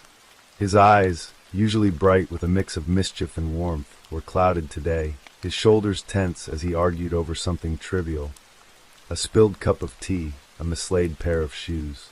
It was one of those days, Nanlanla thought, when Kurub's struggles with schizophrenia and ADHD seemed to weigh heavier than usual. Kurub was no stranger to the community. His lanky frame, quick smile, and unpredictable energy made him a familiar figure at Kwamashu Station, where he often earned a few rands washing cars or helping vendors pack their wares. "He's a fighter and a lover at the same time," Nanlanla would later say, her voice breaking as she recalled her son's duality. He could be fierce one moment, squaring up to anyone who crossed him, only to laugh it off the next, sharing a joke with the same person he'd clashed with. The people of Kwamashu knew him, loved him, even when his moods swung like a pendulum. But that morning, something felt different. As Kurub stormed out of the house, his grandmother, Nokuthala, watched him go, her heart heavy with a quiet unease. He'd left before, sometimes wandering to Pietermaritzburg to see his father, or to Umlatsi for a day or two, but he always came back. Always. By midday Kurub returned, his temper cooled. He greeted his family with a nod, asked to bathe, and changed into a black jean and a powder blue shirt that seemed to lift his spirits. Nokuthela noticed the small carrier bag he clutched as he left again, waving to neighbors at around 1 p.m. The bag swung lightly in his hand, a detail that would later haunt her, such a small thing, yet it was the last image she had of her grandson. The neighbors saw him too, his familiar stride cutting through the crowded streets toward Kwamashu station. Then, like a shadow swallowed by the sun, Owami Kurub Radebe vanished. The hours that followed were unremarkable at first. Nanlanla busied herself with chores, expecting Kurub to return by evening, as he often did. But when the sky darkened and the house grew quiet, a knot of worry tightened in her chest. She called his name at the gate, her voice echoing into the night. No answer. By morning, the worry had morphed into fear. Nanlanla and Nokuthela began phoning friends, neighbors, anyone who might have seen him. They checked his usual haunts, the station, the market, the corners where he'd linger with friends. Nothing. It was as if the township, so full of eyes and ears, had gone blind and deaf to Kurub's presence. The Radebe family's search began in earnest, a desperate quest fueled by love and dread.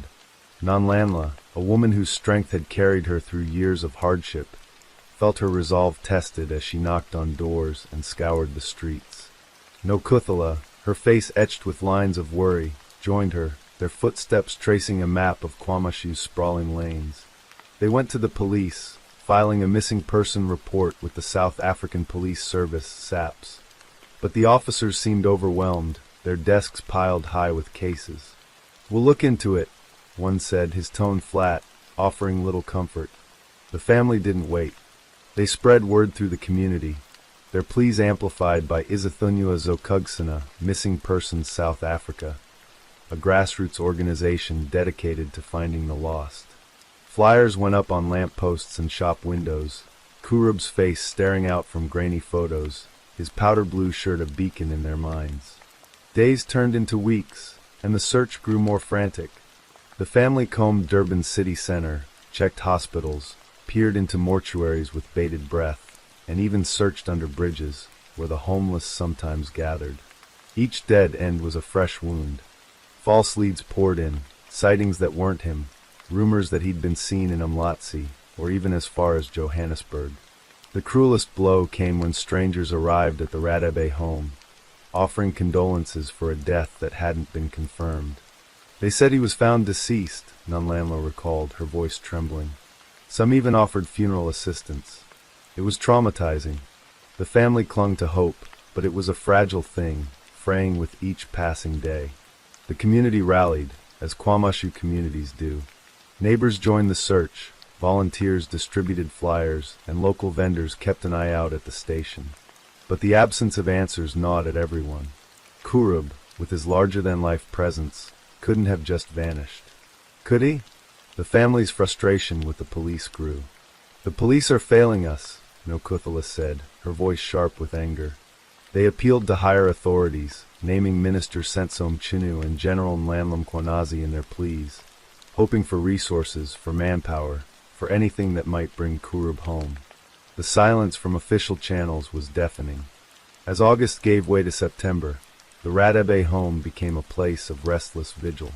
Nanlanla couldn't sleep, her nights filled with visions of Kurub, laughing, arguing, alive. She spoke to him through her tears, as if her words could reach him wherever he was. "Owami, Kurub, we miss you," she whispered into the empty house. "This house is empty without you. Please come home." Nokuthela, too, carried her grief like a weight, her prayers a constant murmur. The family's story spread, carried by social media hashtags, #FindOwami, #BringOwamiHome, that lit up screens across South Africa. Izathunywa Zokugsana posted updates, urging anyone with information to come forward, promising anonymity. Contact numbers were shared. Every call was a flicker of hope, every silence a fresh despair. By January 2025, 5 months had passed, and the case remained unsolved. The Radebe family's search had taken them across Durban, from the bustling taxi ranks to the quiet beaches where the Indian Ocean whispered secrets it wouldn't share. They had faced the unbearable, examining decomposed bodies in morgues, each time praying it wasn't their Kurub. "The hardest part is wondering if it's your child," no Kuthela said, her voice hollow. The community's support never wavered, but the lack of progress was a heavy burden. The family's plea was simple yet desperate. We just want closure, even if it's painful. We need to know what happened to our son. Theories began to swirl, though none could be confirmed. Had Kurub's mental health struggles led him somewhere dangerous? Had he been taken, caught up in the underbelly of crime that sometimes shadowed Kwamashu? Or had he simply wandered too far, lost in a world that couldn't find him? The police offered no answers, their resources stretched thin in a country grappling with high crime rates. South Africa's missing persons cases often went unresolved, a grim reality that the Radibis were now living. Yet they refused to give up. "We will never stop searching," Nanlanla vowed, her voice steady despite the tears. The case of Awami Kurub, Radibi's disappearance, is not just a story of loss, but a testament to a family's unbreakable spirit. It is a story of a community that refused to forget, of a township that held its breath, waiting for one of its own to come home. It is a story of a mother's love, fierce and unyielding, and a grandmother's faith, steadfast in the face of uncertainty. Above all, it is a story that demands to be told, to be shared, to be amplified until answers are found. For the Radibis, for Kwamashu, for Kurub, the search continues.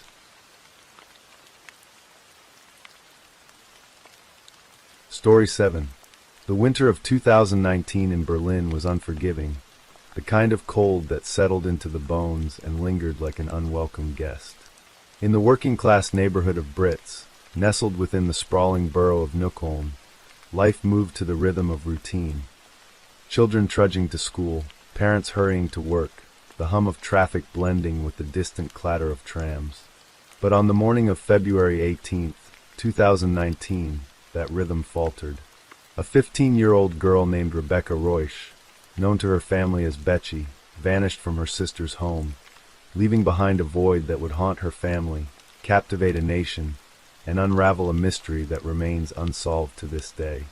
Rebecca was a vibrant teenager, her life a mosaic of dreams and youthful passions. Born on September 21st, 2003, she grew up in a close-knit family, the youngest of 3 sisters. Her parents, Bridget and Bernd Reusch, lived in a modest home in Brits, a neighborhood marked by its mix of concrete apartment blocks and quiet streets. Rebecca was a 10th grader at the Walter Gropius Schule in nearby Gropiusstad, a place where she was known for her bright smile and her love of K-pop, particularly the Korean boy band BTS. Her Instagram account, with over 30,000 followers, was a gallery of filtered selfies and glimpses into her world. A world filled with music, fashion, and the hope of becoming a model or a flight attendant. But beneath the surface, Rebecca was a typical teenager, navigating the complexities of adolescence in a city that was both vibrant and unforgiving. On the evening of February 17, 2019, Rebecca asked her parents if she could spend the night at her eldest sister Jessica's house, just a short walk away in the southern part of Brits. Jessica, 27, lived with her husband, Florian, and their young daughter in a small house on Moroweg, a quiet street lined with unassuming homes. The sisters were close, and Rebecca often spent weekends at Jessica's, sharing laughter and late-night movie marathons. That Sunday, Florian was out at a work party, leaving the sisters to enjoy a girls' night in. Rebecca's mother agreed, but only on the condition that Rebecca would make it to school on time the next morning, a Monday with a late start due to an unscheduled schedule change. As the sun set over Berlin, Rebecca and Jessica settled into the cozy living room, the glow of the television casting shadows on the walls. They watched movies, chatted about music, and savored the simple joy of sisterhood.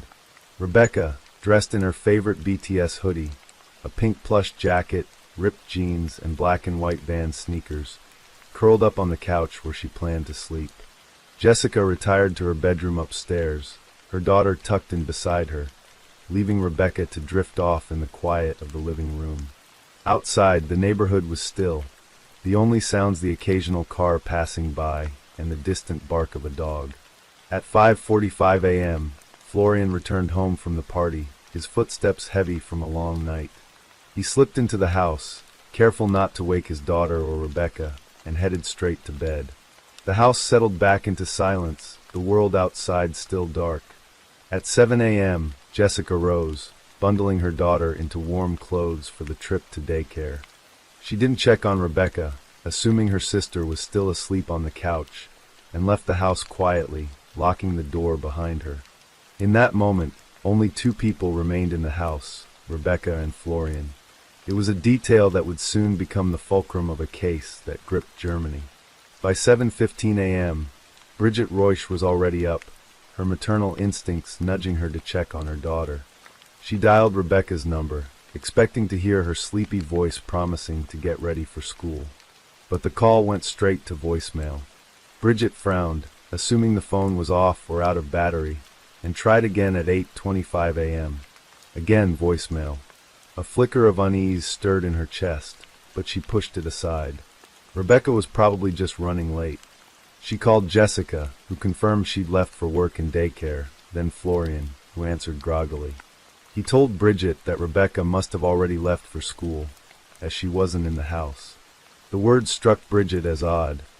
School didn't start until 9:50 a.m., and it was unlike Rebecca to leave so early, especially without her phone. At 8:42 a.m., Bridget sent a WhatsApp message to Rebecca, a simple reminder to get to school. The message was delivered but never read, a detail that would later haunt her. By mid-morning, when the school called to report that Rebecca hadn't shown up, the unease turned to panic. Bridget and Bernd drove to Jessica's house, their hearts pounding, hoping to find their daughter safe. But the house was empty, the couch where Rebecca had slept neatly made. Her belongings, her Vans backpack, pink handbag, purse with the initials MK, mobile phone, and pink Fuji Instax Mini 9 camera, were gone. So was a purple blanket from the household, a detail that seemed insignificant at the time, but would later fuel speculation. By the afternoon of February 18th, the Reusch family was in a state of desperation. They reported Rebecca missing to the Berlin police, who launched an immediate investigation. The case quickly escalated, and by February 21st, Rebecca was officially declared missing. 2 days later, the homicide squad took over, a move that signaled the police's growing suspicion that this was no ordinary disappearance. Rebecca's phone data showed it had last connected to the home's Wi-Fi at 7:46 a.m., and a Snapchat photo she sent to a friend sometime between 7 o'clock and 7:46 a.m. showed her standing in a corridor, dressed in her BTS hoodie and jeans. The photo, seen by her friend at 8:15 a.m., was the last confirmed trace of Rebecca alive.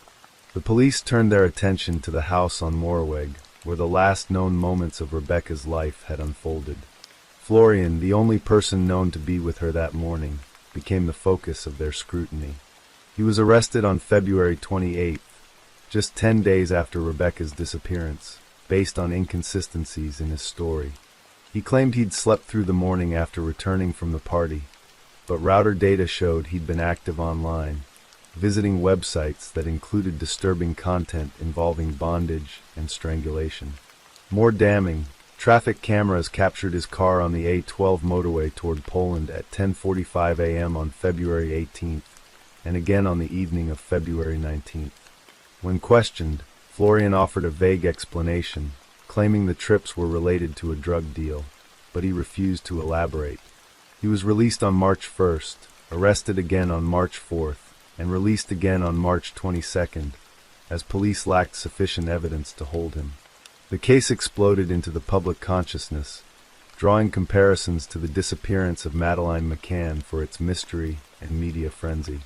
On March 6, 2019, the German television featured the case, with lead investigator Michael Hoffman appealing for witnesses. He revealed Florian's motorway trips and showed his mugshots, a move criticized by Florian's lawyers as prejudicial. The broadcast generated over 300 tips, and by April 2023, police had received over 3,000 leads, yet none led to Rebecca. Forests and lakes near the A12 were searched, and in September 2019, a woodland area near Kummersdorf was scoured, but no trace of Rebecca or her belongings was found. The Reusch family, meanwhile, was caught in a maelstrom of grief, and suspicion. Bridget and Bernd clung to the hope that Rebecca was alive, possibly abducted and held somewhere. They criticized the police for using a heavily filtered Instagram photo in early searches, arguing it didn't resemble their daughter. Bridget, in interviews, spoke of her daughter's dreams, her love for BTS, and her vibrant spirit. But the family's defense of Florian, their son-in-law, drew scrutiny. Jessica, fiercely loyal to her husband, insisted he was innocent, and the family's public statements often focused on his exoneration rather than Rebecca's fate. This stance fueled public speculation, with some online communities comparing Jessica to controversial figures like Casey Anthony, questioning her demeanor and motives. As the investigation deepened, new details emerged, each adding layers to the mystery. Fibers from a pink blanket, similar to one missing from Jessica's house, were found in the trunk of Florian's car, along with hairs that raised suspicions but couldn't be conclusively linked to Rebecca. A bathrobe belt was reported missing from the house, prompting theories about its use in a crime, though the family offered explanations for its absence. In 2021, a police insider revealed a critical oversight. Investigators had delayed requesting Google data on Rebecca's phone location, a misstep that may have cost crucial evidence. By the time the data was obtained, it offered no new leads. The 5th anniversary of Rebecca's disappearance brought renewed attention, with reports of a video showing a figure near a Brandenburg cabin and whispers of police mishandling. Yet, despite these developments, the case remained stubbornly unresolved. The Berlin police, now treating it as a homicide, believed Rebecca never left the house alive, but without a body or definitive evidence, Florian remained free. For the Reusch family, the years since 2019 have been a slow bleed of hope. Bridget and Bernd continued their search, posting emotional appeals on social media, their voices trembling with a mother's and father's desperation. Jessica and Florian welcomed another child, a decision that sparked public outrage among those who viewed Florian as the prime suspect. The neighborhood of Brits, once a backdrop to Rebecca's vibrant life, became a place of whispers and suspicion, the house on Moorweg a silent monument to a girl who vanished without a trace. The case of Rebecca Reusch is a wound that refuses to heal, a mystery that gnaws at the edges of reason. It is a story of a family torn apart by loss, a community divided by doubt, and a city haunted by the question of what happened to a 15-year-old girl who loved K-pop and dreamed of soaring above the clouds. Was she betrayed by someone she trusted, or did she cross paths with a stranger in those fleeting morning hours? The truth remains elusive, buried somewhere in the shadows of that cold February morning, waiting for the day it might finally come to light. Story 8. The spring of 1968 bloomed over Georgetown, Kentucky, with the kind of deceptive calm that masks darker truths. Wildflowers dotted the rolling hills along U.S. Route 25, their delicate petals swaying in the breeze, oblivious to the secrets the earth held. On May 17th, a man named Wilbur Riddle trudged through the underbrush, his boots crunching against the gravelly shoulder of the highway. A scavenger by habit, he was hunting for glass insulators, those colorful relics of old telephone lines that collectors prized. The sun hung low, casting long shadows over the landscape, when something caught his eye, a bundle, oddly out of place, wrapped in a heavy green canvas tarpaulin. It looked like the kind of material used to bundle a tent, sturdy and weathered, tied tightly with rope. Curiosity tugged at him, but as he approached, a faint, sour odor wrinkled his nose. His heart quickened. He knelt, tugged at the canvas, and froze. What lay inside was no discarded camping gear. It was a body, decomposing, human, and unmistakably female. Wilbur stumbled back, his breath catching in his throat. The world seemed to tilt, the wildflowers and chirping birds suddenly alien in their indifference. He didn't linger. He ran to the nearest phone, his hands trembling as he dialed the Scott County Sheriff's Office. Within hours, deputies swarmed the scene, cordoning off the patch of earth where the body lay. The canvas was carefully peeled back, revealing a young woman, her reddish-brown hair matted against her skull, her frame slight, barely 5 feet 1 inch, weighing no more than 115 pounds. The coroner estimated she'd been dead for weeks, perhaps since late April or early May. There were no identification papers, no purse, no jewelry to hint at who she was. The only clue was the canvas itself, a coarse, utilitarian shroud that gave her the name she'd carried for decades, the Tent Girl. The discovery sent ripples through Georgetown, a small town where violent crime was rare. The sheriff's office launched an investigation, but the trail was cold from the start. The woman's body bore no obvious signs of trauma, no bullet wounds, no stab marks, but the circumstances screamed foul play. Who wrapped her in that tarp? Why was she left on a lonely stretch of highway? Deputies canvassed the area, questioning locals, but no one recalled seeing anything unusual. Missing persons reports from Kentucky and beyond were scoured, but none matched the description of the petite young woman with reddish-brown hair. A police artist sketched her face, a haunting approximation of what she might have looked like alive, with wide eyes and a slight gap between her front teeth. The sketch was plastered in newspapers and on bulletin boards, but no one came forward to claim her.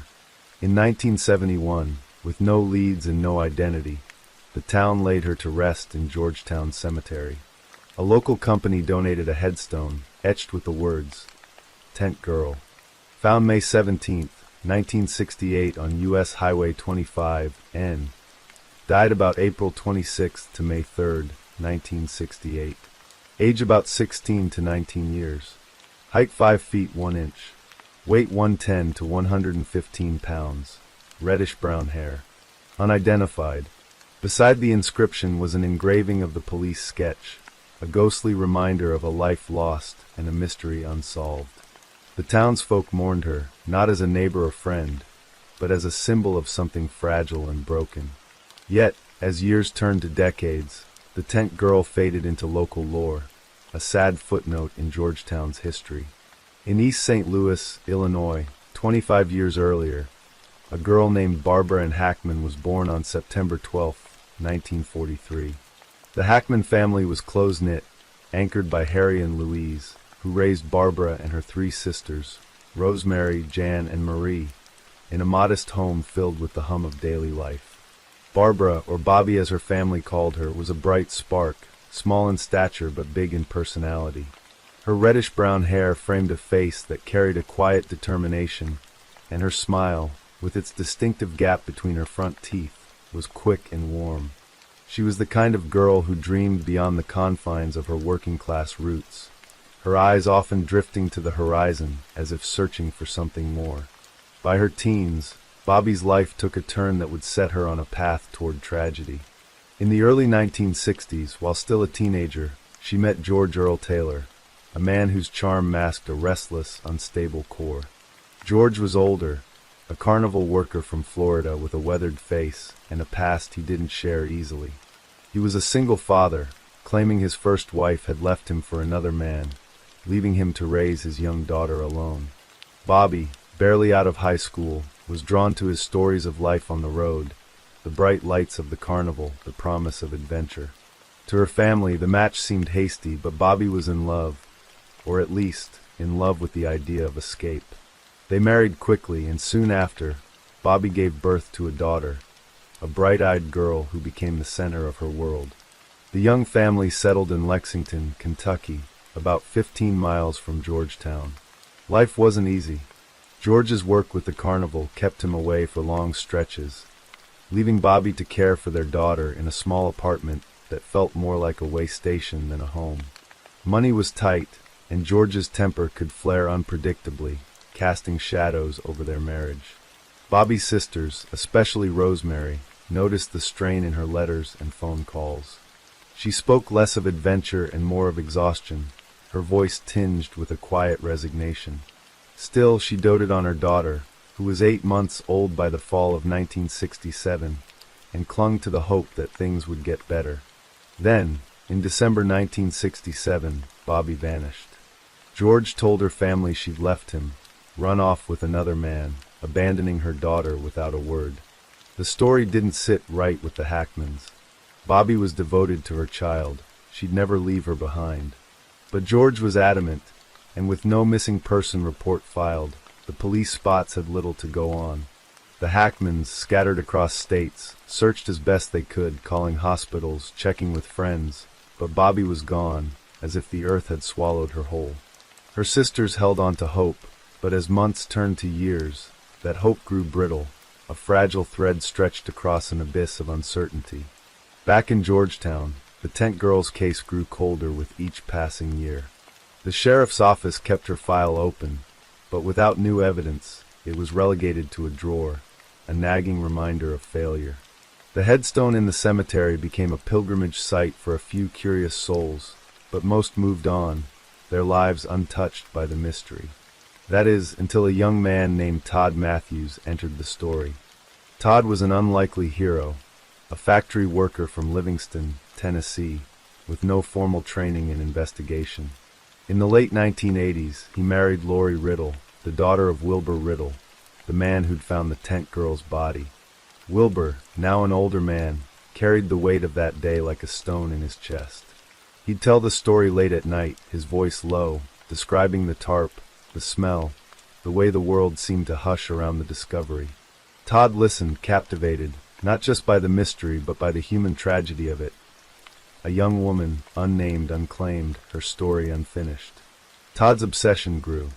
In an era before the internet, he pored over newspaper clippings, called police departments, and wrote letters to anyone who might have information.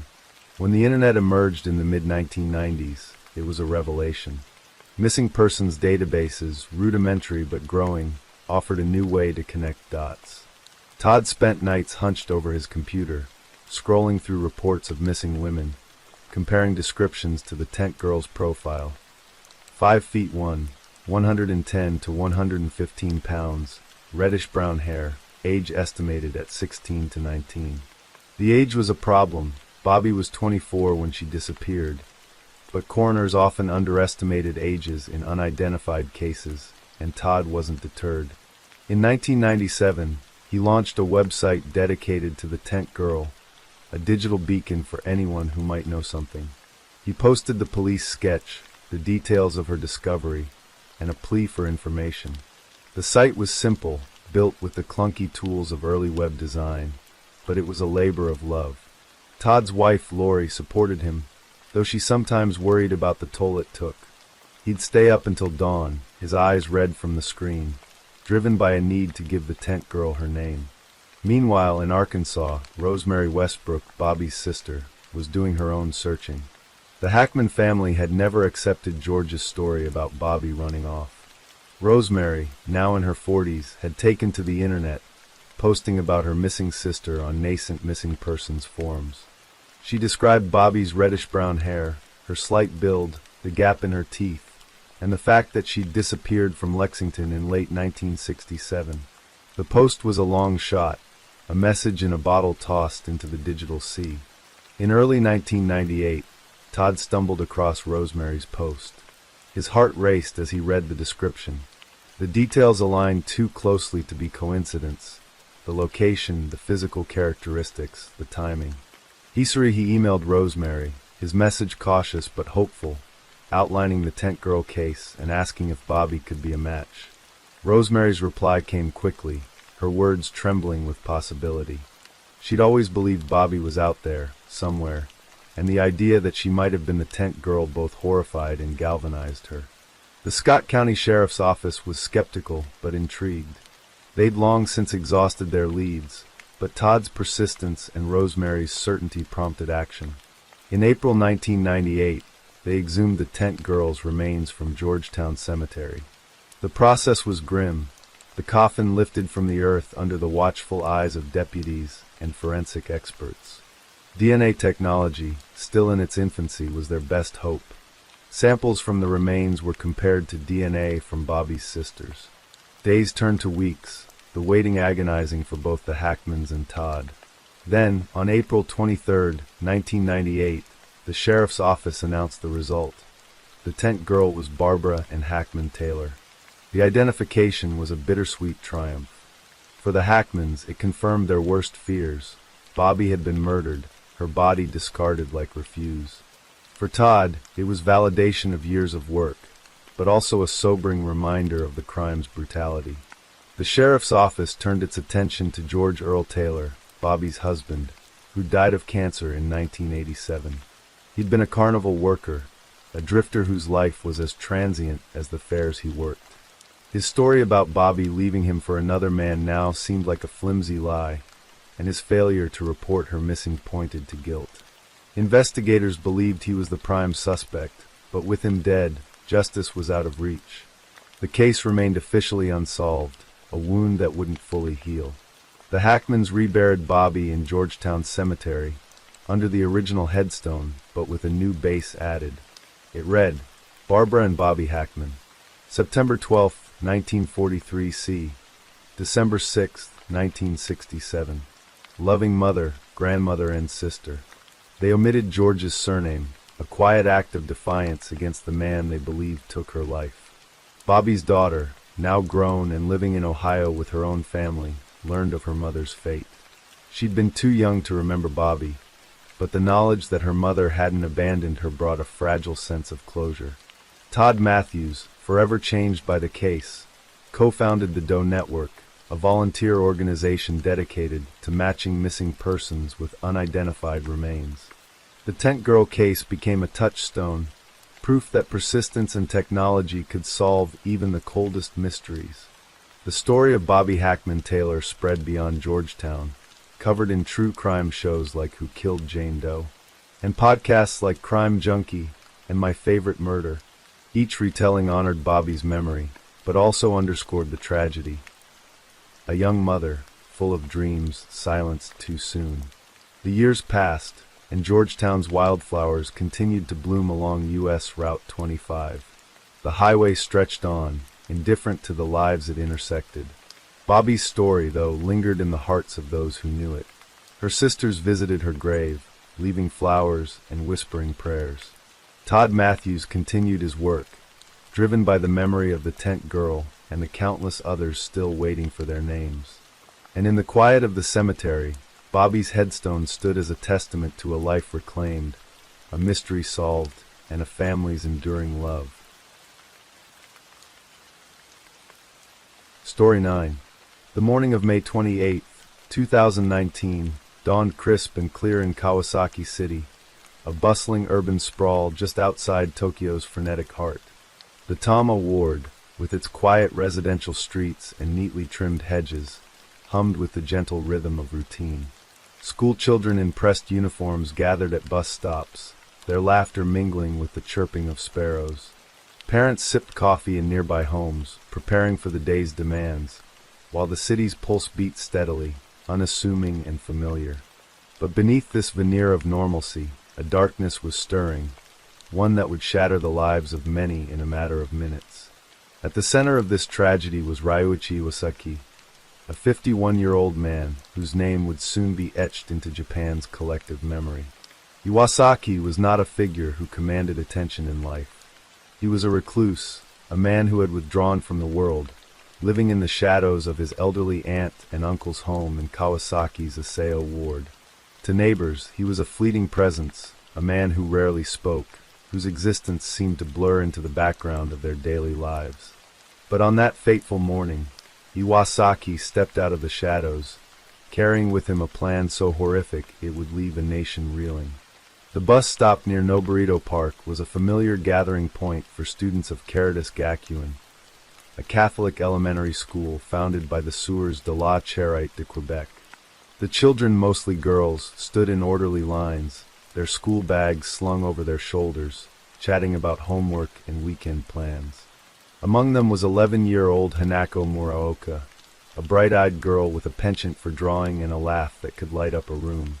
Nearby, 39-year-old Satoshi Umatsu, a foreign ministry official and devoted father, stood watchfully, ensuring the children boarded the bus safely. The scene was mundane, a snapshot of everyday life in a city where safety was taken for granted. But at 7:44 a.m., the tranquility was shattered. Iwasaki emerged from the morning mist, his face a mask of grim determination. In each hand, he clutched a Yanajiba knife, its long, thin blade glinting in the early sunlight. These were no ordinary kitchen tools. They were specialized blades, crafted for precision in preparing sashimi, their edges honed to a razor's sharpness. Witnesses would later recall the chilling sight of Iwasaki striding toward the bus stop, his voice cutting through the air with a guttural scream. "I will kill you!" The children froze, their chatter silenced as Iwasaki lunged forward. Chaos erupted in an instant. The sharp crack of screams filled the air as the blades found their marks, slashing through the morning's calm with ruthless efficiency.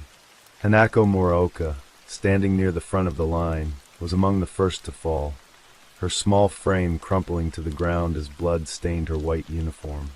Satoshi Uematsu, reacting instinctively, threw himself between the attacker and the children, but he too was struck down, his life extinguished in a futile act of heroism. The other students scattered, some collapsing under the weight of their injuries, others running blindly, their school bags abandoned in the dirt. A bus driver, parked nearby, watched in horror as the scene unfolded. He saw Iwasaki's deliberate movements, the way he wielded the knives with a terrifying purpose. The driver fumbled for his phone, dialing emergency services as children screamed for help. Blood pooled on the pavement, soaking into scattered books and backpacks, a stark contrast to the bright spring morning. Within minutes, Iwasaki turned the blade on himself, driving it into his own neck with the same cold precision. He collapsed, his body lying motionless beside his victims, as sirens began to wail in the distance. The Kawasaki City Fire Department responded swiftly, arriving to a scene of unimaginable carnage. Paramedics worked frantically, triaging the wounded as police secured the area. 2 sashimi knives, their blades slick with blood, were found near Iwasaki's body, and a backpack at a nearby Family Mart yielded 2 more, a 25-centimeter all-purpose knife and a 20-centimeter bocho. The toll was devastating. Hanako Muraoka and Satoshi Uematsu were dead, and 18 others, mostly schoolgirls, were injured, 3 of them critically. The community, known for its quiet safety, was plunged into grief and disbelief. As news of the attack spread, reporters descended on Kawasaki, their cameras capturing the grim aftermath. The bus stop, once a place of routine farewells, was now cordoned off with yellow tape, a silent testament to the horror that had unfolded. Parents rushed to the scene, their faces etched with panic as they searched for their children. At Caritas Gakuen, teachers huddled with students, trying to shield them from the news while grappling with their own shock. The city, and soon the nation, was left to grapple with a single question. Who was Ryuichi Iwasaki, and what drove him to commit such an unspeakable act? Ryuichi Iwasaki's life was a study in isolation. Born in 1968, he grew up in Kawasaki, a city that thrived on its proximity to Tokyo's economic engine. Little is known about his early years, but glimpses from those who knew him paint a picture of a man who never quite found his place in the world. His junior high school graduation album, later uncovered by police, showed a young Iwasaki with a shy smile, unremarkable among his peers. But as he moved into adulthood, he began to withdraw, retreating into a solitude that would define his existence. Iwasaki was what the Japanese call a hikikomori, a term for those who shun social contact and live in extreme seclusion. By his 50s, he was unemployed, living in a small room in his elderly aunt and uncle's home in Aseo Ward, about 4 kilometers from the site of the attack. His relatives, both in their 80s, were his primary connection to the outside world, but even that bond was strained. Neighbors described Iwasaki as a troublemaker, recalling an incident a year earlier when he had angrily confronted a couple over a tree branch that had brushed against him. He rang their doorbell repeatedly, shouting accusations, his voice laced with a rage that seemed disproportionate to the offense. Kawasaki welfare officials had been in contact with Iwasaki's aunt and uncle since 2017, concerned about his reclusive behavior and their advancing age. The couple worried about what would become of Ryuichi when they could no longer care for him. They tried to engage him, leaving letters outside his room, urging him to take steps toward independence. In one response, Iwasaki bristled at the label of hikikomori, insisting he was self-sufficient, cooking and cleaning for himself. But his words belied a deeper truth. Iwasaki was a man adrift, disconnected from society, his inner world a mystery even to those closest to him. Criminal psychologist Professor Takayuki Harada, who later analyzed the case, suggested that Iwasaki's attack was not a spontaneous outburst, but the culmination of a meticulously planned act. The purchase of the knives, for in total, each chosen for its lethal potential, pointed to a deliberate intent to kill. Harada posited that Iwasaki's actions were a form of extended suicide, a warped desire to end his own life while making a final, devastating statement to the world. He wanted to be noticed, Harada said, to force the world to pay attention to him, even if it meant destroying lives in the process. The police raid on Iwasaki's home revealed little about his motivations. His room was sparse, a reflection of his insular existence. A futon, a few personal items, and no trace of a manifesto or diary that might explain his actions. His aunt and uncle, devastated by the news, could offer no insight into what had driven him to such violence. They spoke of a man who had become increasingly distant, his interactions limited to curt exchanges. The knives, it seemed, were the only clues to his state of mind, their cold steel a silent testament to the darkness that had consumed him. In the days following the attack, Kawasaki City became a place of mourning and reflection. Vigils sprang up near Noborito Park, where flowers and handwritten notes piled high in memory of Hanako Muraoka and Satoshi Uematsu. Hanako's parents, Hiroshi and Yoko, were inconsolable, their grief compounded by the public nature of their loss. Hanako had been their only child, a girl whose drawings of flowers and animals still adorned their refrigerator. Her father, a quiet man who worked as an accountant, stood before reporters, his voice trembling as he spoke of her kindness and creativity. "She was our light," he said, "and now that light is gone." Satoshi Uematsu's death struck a different chord. A career diplomat, he had spent years representing Japan abroad, his life dedicated to public service. His colleagues at the foreign ministry described him as a man of integrity, someone who took his responsibilities seriously, both at work and as a father. His wife, Aiko, and their 2 young children were left to navigate a world without him, their grief mirrored by a nation that hailed him as a hero. At his funeral, held in a small temple in Kawasaki, mourners spoke of his courage, of how he had given his life to protect the children. The 18 injured students, many of whom bore physical and emotional scars, faced a long road to recovery. Some required multiple surgeries, their young bodies marked by wounds that would serve as lifelong reminders of that morning. Parents organized support groups, meeting in community centers to share their pain and advocate for better mental health resources. The attack had exposed a fault line in Japanese society, one that ran through its treatment of the socially isolated and the mentally unwell.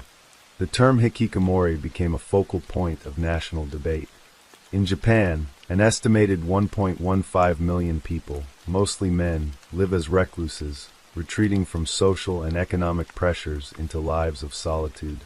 The phenomenon, rooted in cultural expectations of conformity and success, had long been a source of concern, but Iwasaki's actions brought it into sharp focus. Media outlets ran stories on the hikikomori crisis, interviewing experts like Morito Ishizaki, a journalist who cautioned against conflating social withdrawal with violence. "To think otherwise encourages discrimination," Ishizaki warned, "and makes things worse for those who are already struggling." Yet the public's fear was palpable. Iwasaki's attack was not an isolated incident. It echoed other acts of violence in Japan's recent history, from the 2016 Sagamihara stabbings to the 2017 Twitter killer case. Each had raised questions about the country's ability to address mental health and social isolation. In Kawasaki, residents demanded answers. How had Iwasaki slipped through the cracks? Why had welfare officials, aware of his reclusive tendencies, not intervened more decisively? The city's mayor, Norihiko Fukuda, faced intense scrutiny, promising a review of social services, but offering little in the way of concrete solutions. The investigation into Iwasaki's motives was frustratingly inconclusive. With no surviving suspect to interrogate, police relied on physical evidence and witness accounts to piece together the events of May 28th. The knives, purchased in the weeks leading up to the attack, suggested premeditation, but no clear trigger emerged. Iwasaki had no criminal record, no history of mental health treatment, and no apparent connection to his victims. The children of Caritas Gakuen were strangers to him, their innocence a stark contrast to the rage that drove his actions. Speculation swirled in the media. Some pointed to Iwasaki's unemployment and social isolation as factors, suggesting that years of disconnection had festered into resentment. Others, like Professor Harada, saw the attack as a cry for attention, a desperate act by a man who felt invisible. The concept of extended suicide gained traction, with experts noting that such acts often involve a desire to inflict pain on others as a means of asserting control over one's own narrative. But without Iwasaki's own words, these theories remained just that, theories, unable to fully explain the horror he had unleashed. The legal aftermath was limited by Iwasaki's death. With no suspect to prosecute, the case was closed swiftly, leaving families and survivors to seek justice through other means. Some parents filed civil lawsuits against the city, arguing that welfare officials had failed to act on warning signs. These suits, though, were largely symbolic. No amount of compensation could undo the damage. The focus shifted to prevention, with calls for better mental health support and early intervention for hikikomori. The government allocated funds for community outreach programs, but critics argued that these measures were too little, too late. The Kawasaki stabbings left an indelible mark on Japan. In the years that followed, the bus stop near Noburito Park became a place of quiet pilgrimage, a site where people left flowers and prayers for those lost and injured. Caritas Gakuen, though shaken, continued its mission, its students returning to class with a resilience born of necessity. Hanako Muraoka's parents established a scholarship in her name, supporting young artists in the hope that her love for creativity would live on. Satoshi Uematsu was posthumously honored by the foreign ministry, his sacrifice a reminder of the courage found in ordinary moments. For the survivors, the scars were both visible and invisible. Some spoke of nightmares, of the sound of Iwasaki's voice echoing in their dreams. Others found solace in community, leaning on one another to navigate their trauma. The parents of the injured formed a tight-knit network, advocating for policy changes and raising awareness about the needs of hikikomori. Their efforts bore fruit in small ways. New counseling programs, community centers dedicated to mental health, and a growing willingness to talk openly about isolation and its consequences. Ryuichi Iwasaki's name faded from headlines, but his actions lingered in the national consciousness. He became a symbol of a hidden crisis, a man whose descent into darkness exposed the fragility of a society that prided itself on order and harmony. The question of why he acted as he did remained unanswered, a void that no investigation could fill. Perhaps that was the true tragedy of the Kawasaki stabbings, not just the lives lost, but the mystery of a man who chose to end his own in a way that caused so much pain. As Kawasaki healed, the city's residents returned to their routines, but the memory of that morning never fully faded. The bus stop, once a place of innocent chatter, now carried a weight of sorrow, a reminder of the fragility of safety and the unpredictability of human despair. And in the quiet moments, when the wind rustled through the trees near Noburito Park, it was as if the echoes of that day lingered, a whisper of a tragedy that had changed a community forever. Story 10. The night of March 4th, 2012, was warm and restless in Centurion, a sprawling suburb south of Pretoria, South Africa. The air carried the hum of distant traffic and the faint buzz of cicadas, a familiar soundtrack to the residents of Nandi Mbazan's quiet apartment complex. Inside her flat, the 27-year-old business consultant was caught in a moment of chaos that would end her life. Nandi, a vibrant woman with a contagious laugh and a spirit that lit up any room, had moved to Johannesburg from her hometown of Durban to chase a career in finance. Her flat, a modest space filled with books and framed photos of her family, was her sanctuary. But that night, it became a crime scene, its walls stained with her blood and its silence broken by a violent struggle. Nandi's ex-boyfriend, Zwelibanzi Zweli Zungu, a man whose charm masked a history of violence, would soon stand accused of her murder, leaving a family shattered and a community grappling with the loss of a young woman whose life was cut tragically short. Nandi Mbizan was born in 1985 in Durban, a coastal city where the Indian Ocean met the vibrant pulse of KwaZulu-Natal. The youngest of 3 siblings, she grew up in a tight-knit family, her mother, Thandi, a schoolteacher who instilled in her a love of learning, and her father, Saifo, a mechanic with a quiet strength. Nandi was the family's pride, a bright student who excelled in mathematics and dreamed of a career in business. Her laughter, described by friends as contagious, filled their modest home, where Sunday dinners were a ritual of stories and shared dreams. After earning a degree in finance from the University of KwaZulu-Natal, Nandi moved to Johannesburg in 2010, landing a job as a business consultant at a logistics firm. Her colleagues admired her work ethic and warmth, her desk adorned with a small cactus and a photo of her mother smiling at the beach. In Johannesburg, Nandi's life was a blend of ambition and joy. She loved the city's energy, its rooftop bars and weekend markets, but she never lost her Durban roots, calling her mother weekly to share updates and jokes. She had recently started dating Oliver Matlala, a kind-hearted man she met through work. Their relationship was new, just a few weeks old, but filled with promise. Oliver, a soft-spoken IT technician, was smitten by Nandi's energy, her ability to make even mundane moments feel special.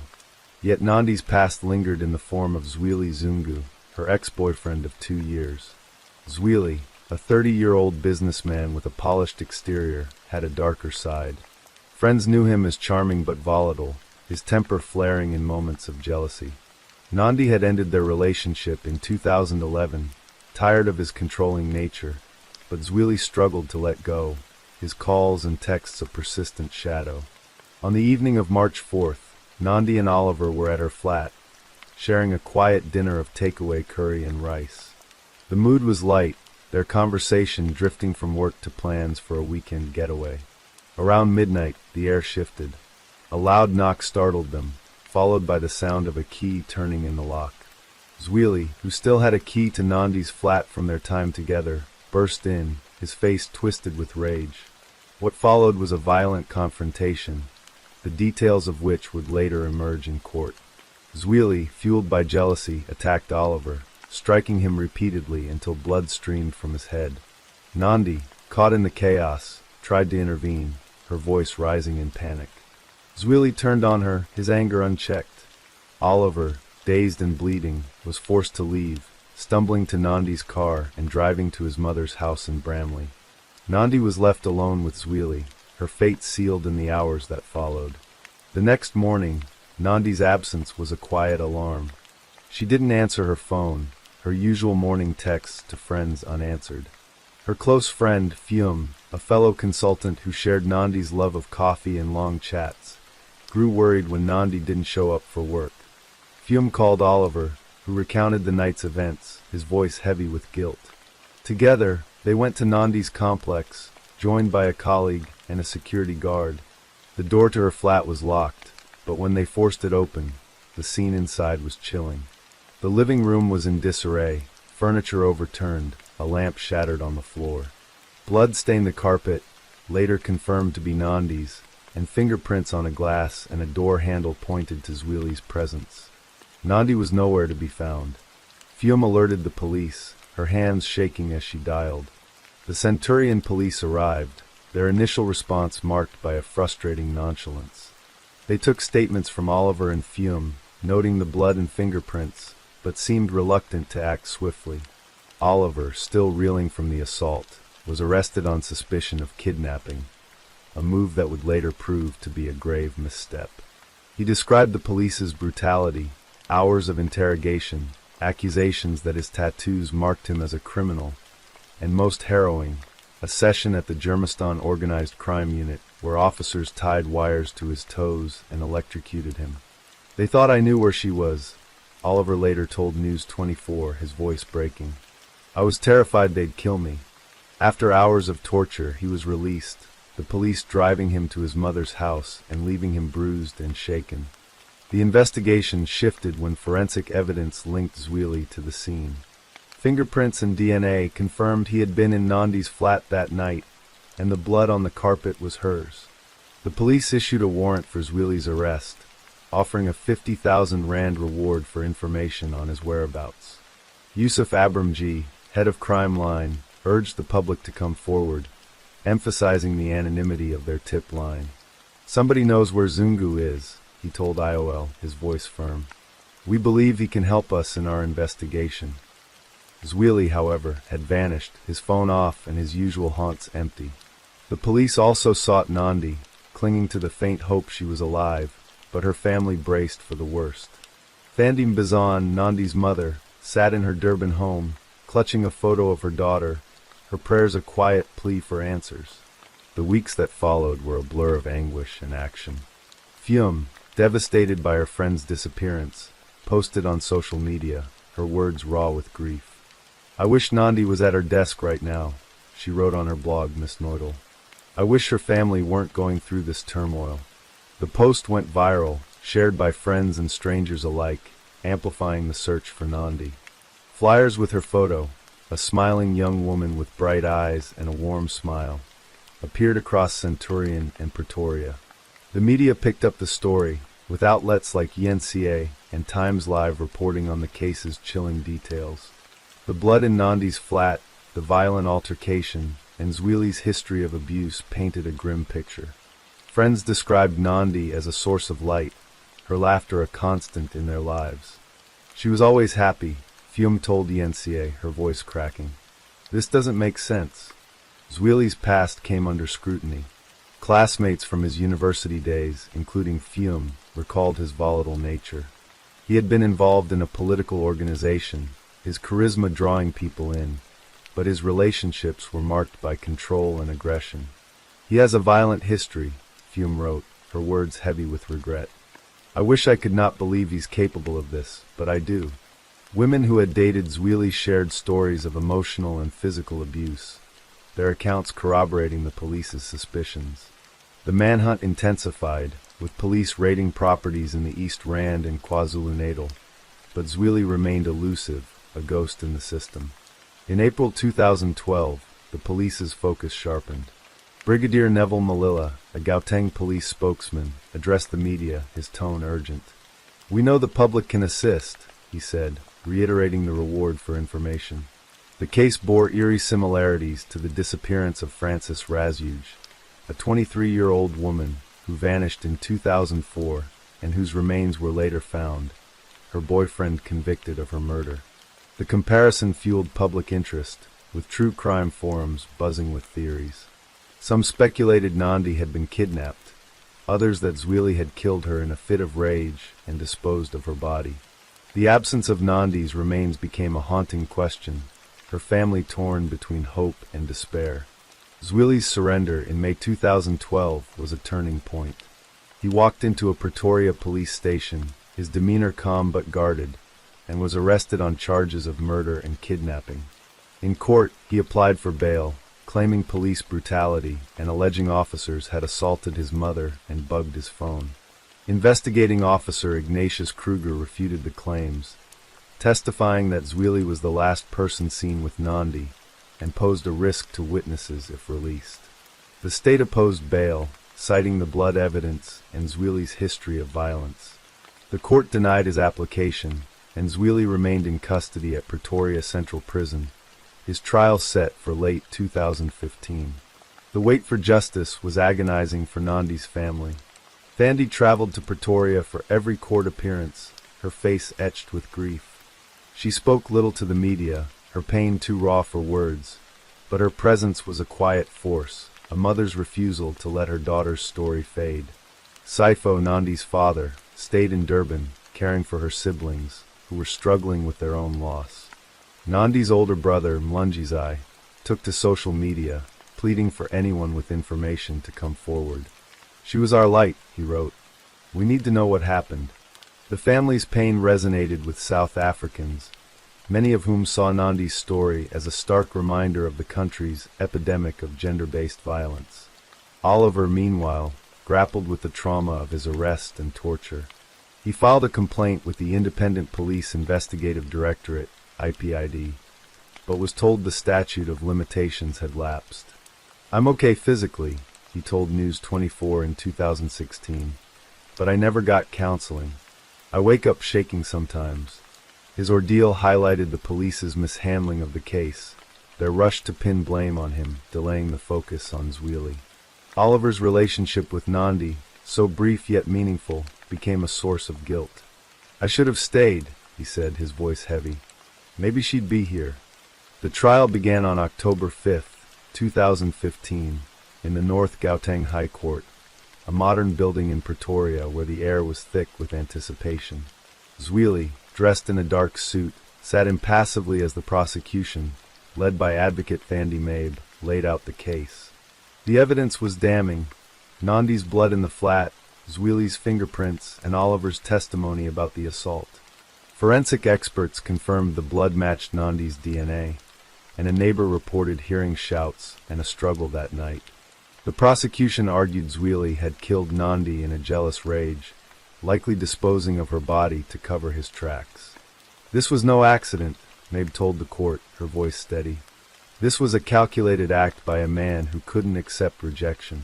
Zweli's defense, led by attorney Johan Pretorius, claimed there was no proof Nandi was dead. Without a body, they argued, the murder charge was speculative. Zweli testified, claiming he had left Nandi's flat after a heated argument, insisting she was alive when he departed. He admitted to assaulting Oliver, but denied harming Nandi. "I loved her," he said, his voice low. "I would never hurt her." The defense called a character witness, a former colleague who described Zweli as driven but not violent, but the testimony did little to sway the court. The prosecution's case was bolstered by Zweli's prior behavior, with two ex-girlfriends testifying to his abusive tendencies, their stories chillingly consistent. The absence of Nandi's body was the defense's strongest point, but it wasn't enough. On November 10, 2015, Judge Peter van der Walt delivered the verdict. Zweli Zungu was found guilty of murder, the court satisfied that the circumstantial evidence, blood, fingerprints, and witness accounts, proved his guilt beyond reasonable doubt. He was sentenced to life imprisonment, the judge's words ringing in the silent courtroom. "You took a young woman's life and left her family in endless pain." Thandi, seated in the gallery, wept quietly, her hands clutching a photo of Nandi. Fium, who had attended every day of the trial, hugged her, their shared grief a silent bond. The conviction brought closure, but no peace. Nandi's body was never found, a fact that haunted her family. Thandi spoke to Times Live after the verdict, her voice soft but resolute. "I want to know where my daughter is," she said. "I want to lay her to rest." The police continued to search, following tips to rural areas in Gauteng and KwaZulu-Natal, but the leads went cold. Theories abounded. Some believed Zweli had disposed of Nandi's body in a river, others that he had accomplices who helped conceal the crime. Zweli, from his cell in Pretoria Central Prison, maintained his silence, offering no clues to her whereabouts. The case sparked outrage in South Africa, where gender-based violence was a national crisis. Activists pointed to Nandi's murder as a call to action, urging stronger protections for women and better police training. The mistreatment of Oliver, tortured and wrongfully arrested, fueled demands for accountability, with organizations like Sonk Gender Justice citing the case in their campaigns. Fium became an advocate, speaking at rallies about Nandi's life and the need for change. "She was more than a victim," Fium told a crowd in Johannesburg.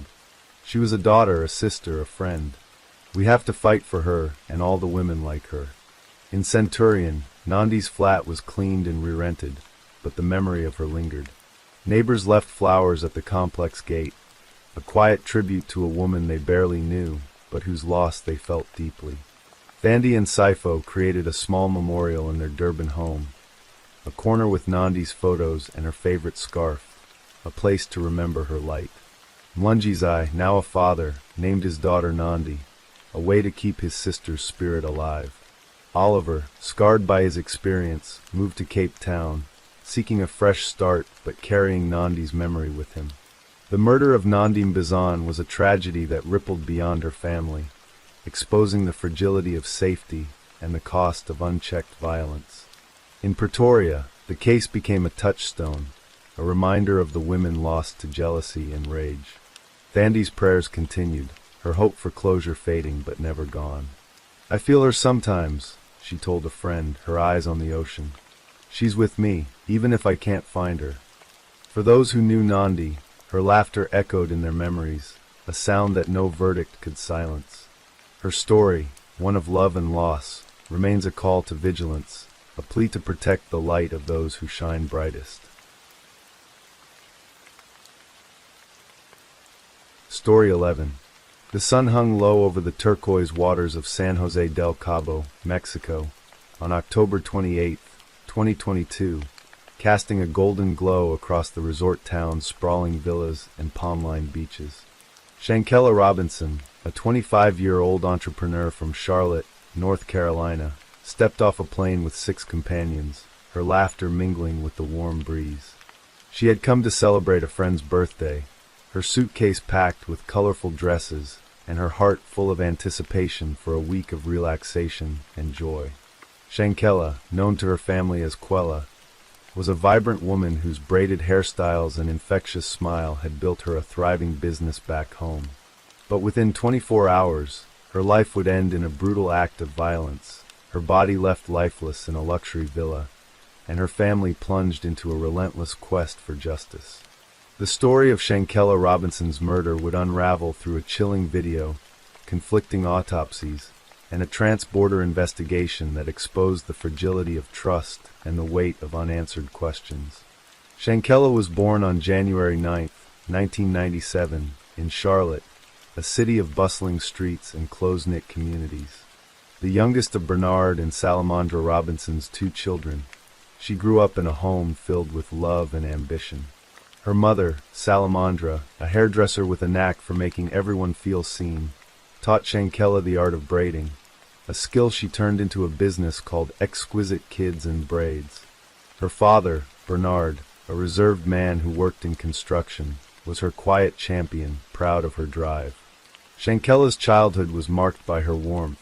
She was the girl who hugged strangers, who danced at family cookouts, and who dreamed of building something bigger.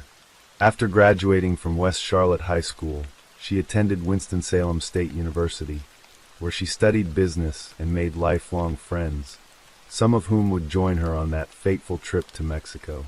By 2022, Shankella was a rising star. Her braiding business flourished, her Instagram filled with photos of intricate hairstyles and glowing clients. She also ran a women's fashion clothing line, her entrepreneurial spirit a source of pride for her family. She was a go-getter, Salamandra told CNN, her voice soft with memory. She had a caring heart.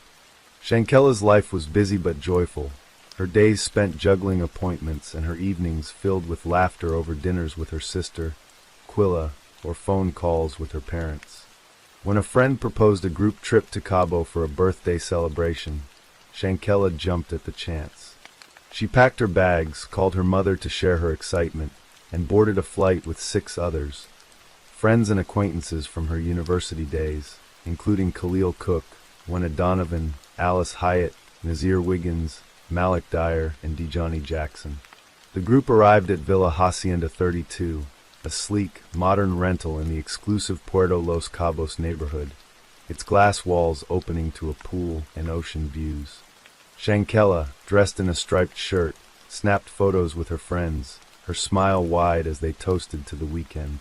That evening, she called Salamandra, her voice bright. "I'm having a good time," she said, laughing about the villa's luxury. "Love you, Mom. I'll talk to you tomorrow." Salamandra hung up, her heart light, unaware that those would be her daughter's last words to her. The next day, October 29th, would shatter everything. The call came in the early afternoon. a voice on the other end trembling with news that didn't make sense. One of Shankella's friends, speaking in halting tones, told Salamandra that her daughter was sick, that she had been drinking too much and wasn't feeling well. Hours later, another call delivered the unthinkable. Shankella was dead, found unresponsive in the villa's living room.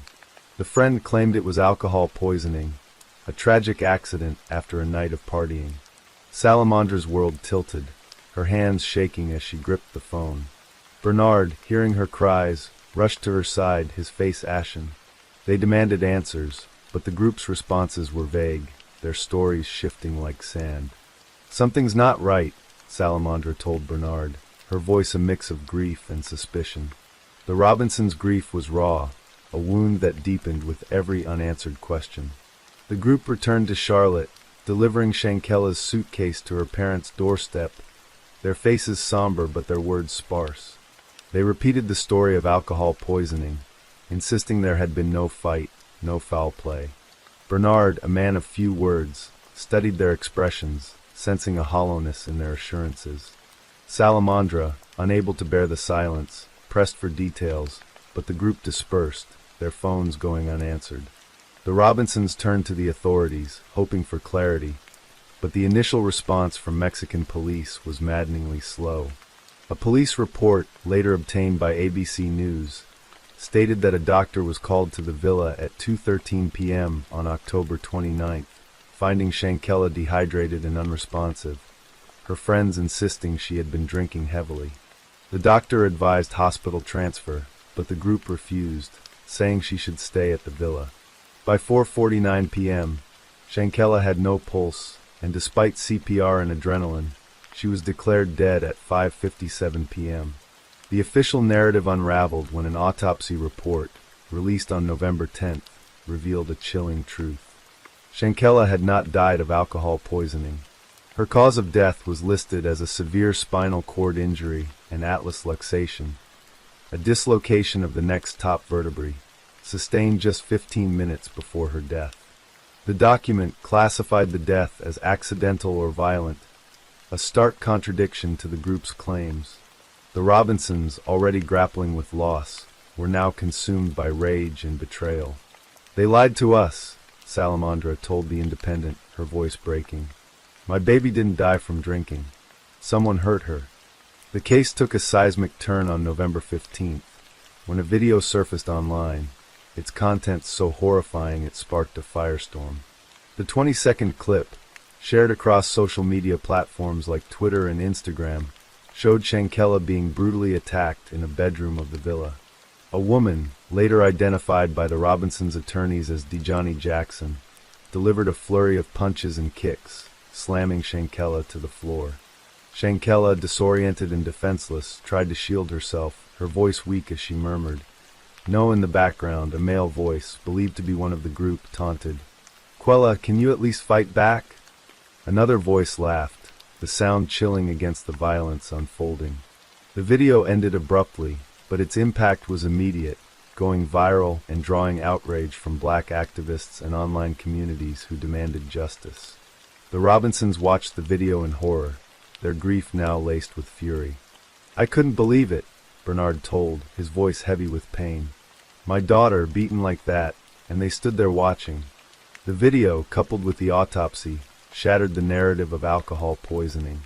Mexican authorities, under pressure from the growing public outcry, reclassified Shankella's death as a femicide, a gender-based killing, a crime Mexico had codified to address its epidemic of violence against women. On November 24th, Baja California Sur's Attorney General, Daniel de la Rosa Anaya, announced an arrest warrant for an unnamed friend of Shankella's, describing the act as direct aggression, not an accident. He confirmed the suspect was an American woman, and that Mexico was working with Interpol and the U.S. to seek her extradition. The FBI opened its own investigation, confirming to the Charlotte Observer that it was probing Shankella's death in Cabo San Lucas. The Robinsons, desperate for action, leaned on their attorneys, Ben Crump and Sue Robinson, no relation to the family, to push for answers. Crump, a prominent civil rights lawyer, and Sue-Ann, a tenacious advocate, became the family's voice, holding press conferences and demanding diplomatic intervention. "This is about justice for a young woman who deserved better," Crump told reporters at Livingstone College in Salisbury, his words echoing across news outlets. Sue-Ann traveled to Mexico, meeting with local authorities who shared investigative files and expressed frustration at the U.S.'s slow response to their extradition request. "Heads of state need to talk to heads of state," she said, her voice firm at a March 2023 press conference. U.S. citizens cannot commit crimes abroad and think they're safe back home. The investigation was mired in complexity, a tangle of jurisdictions and conflicting evidence. The Mexican autopsy pointed to a broken neck and spinal injury, but a U.S. autopsy, conducted after Shankella's body was embalmed and returned to Charlotte, found no spinal injury, only brain swelling, and deemed the cause of death undetermined. The discrepancy, noted by Sue-Ann, was attributed to the delay in the U.S. investigation, which allowed critical evidence to degrade.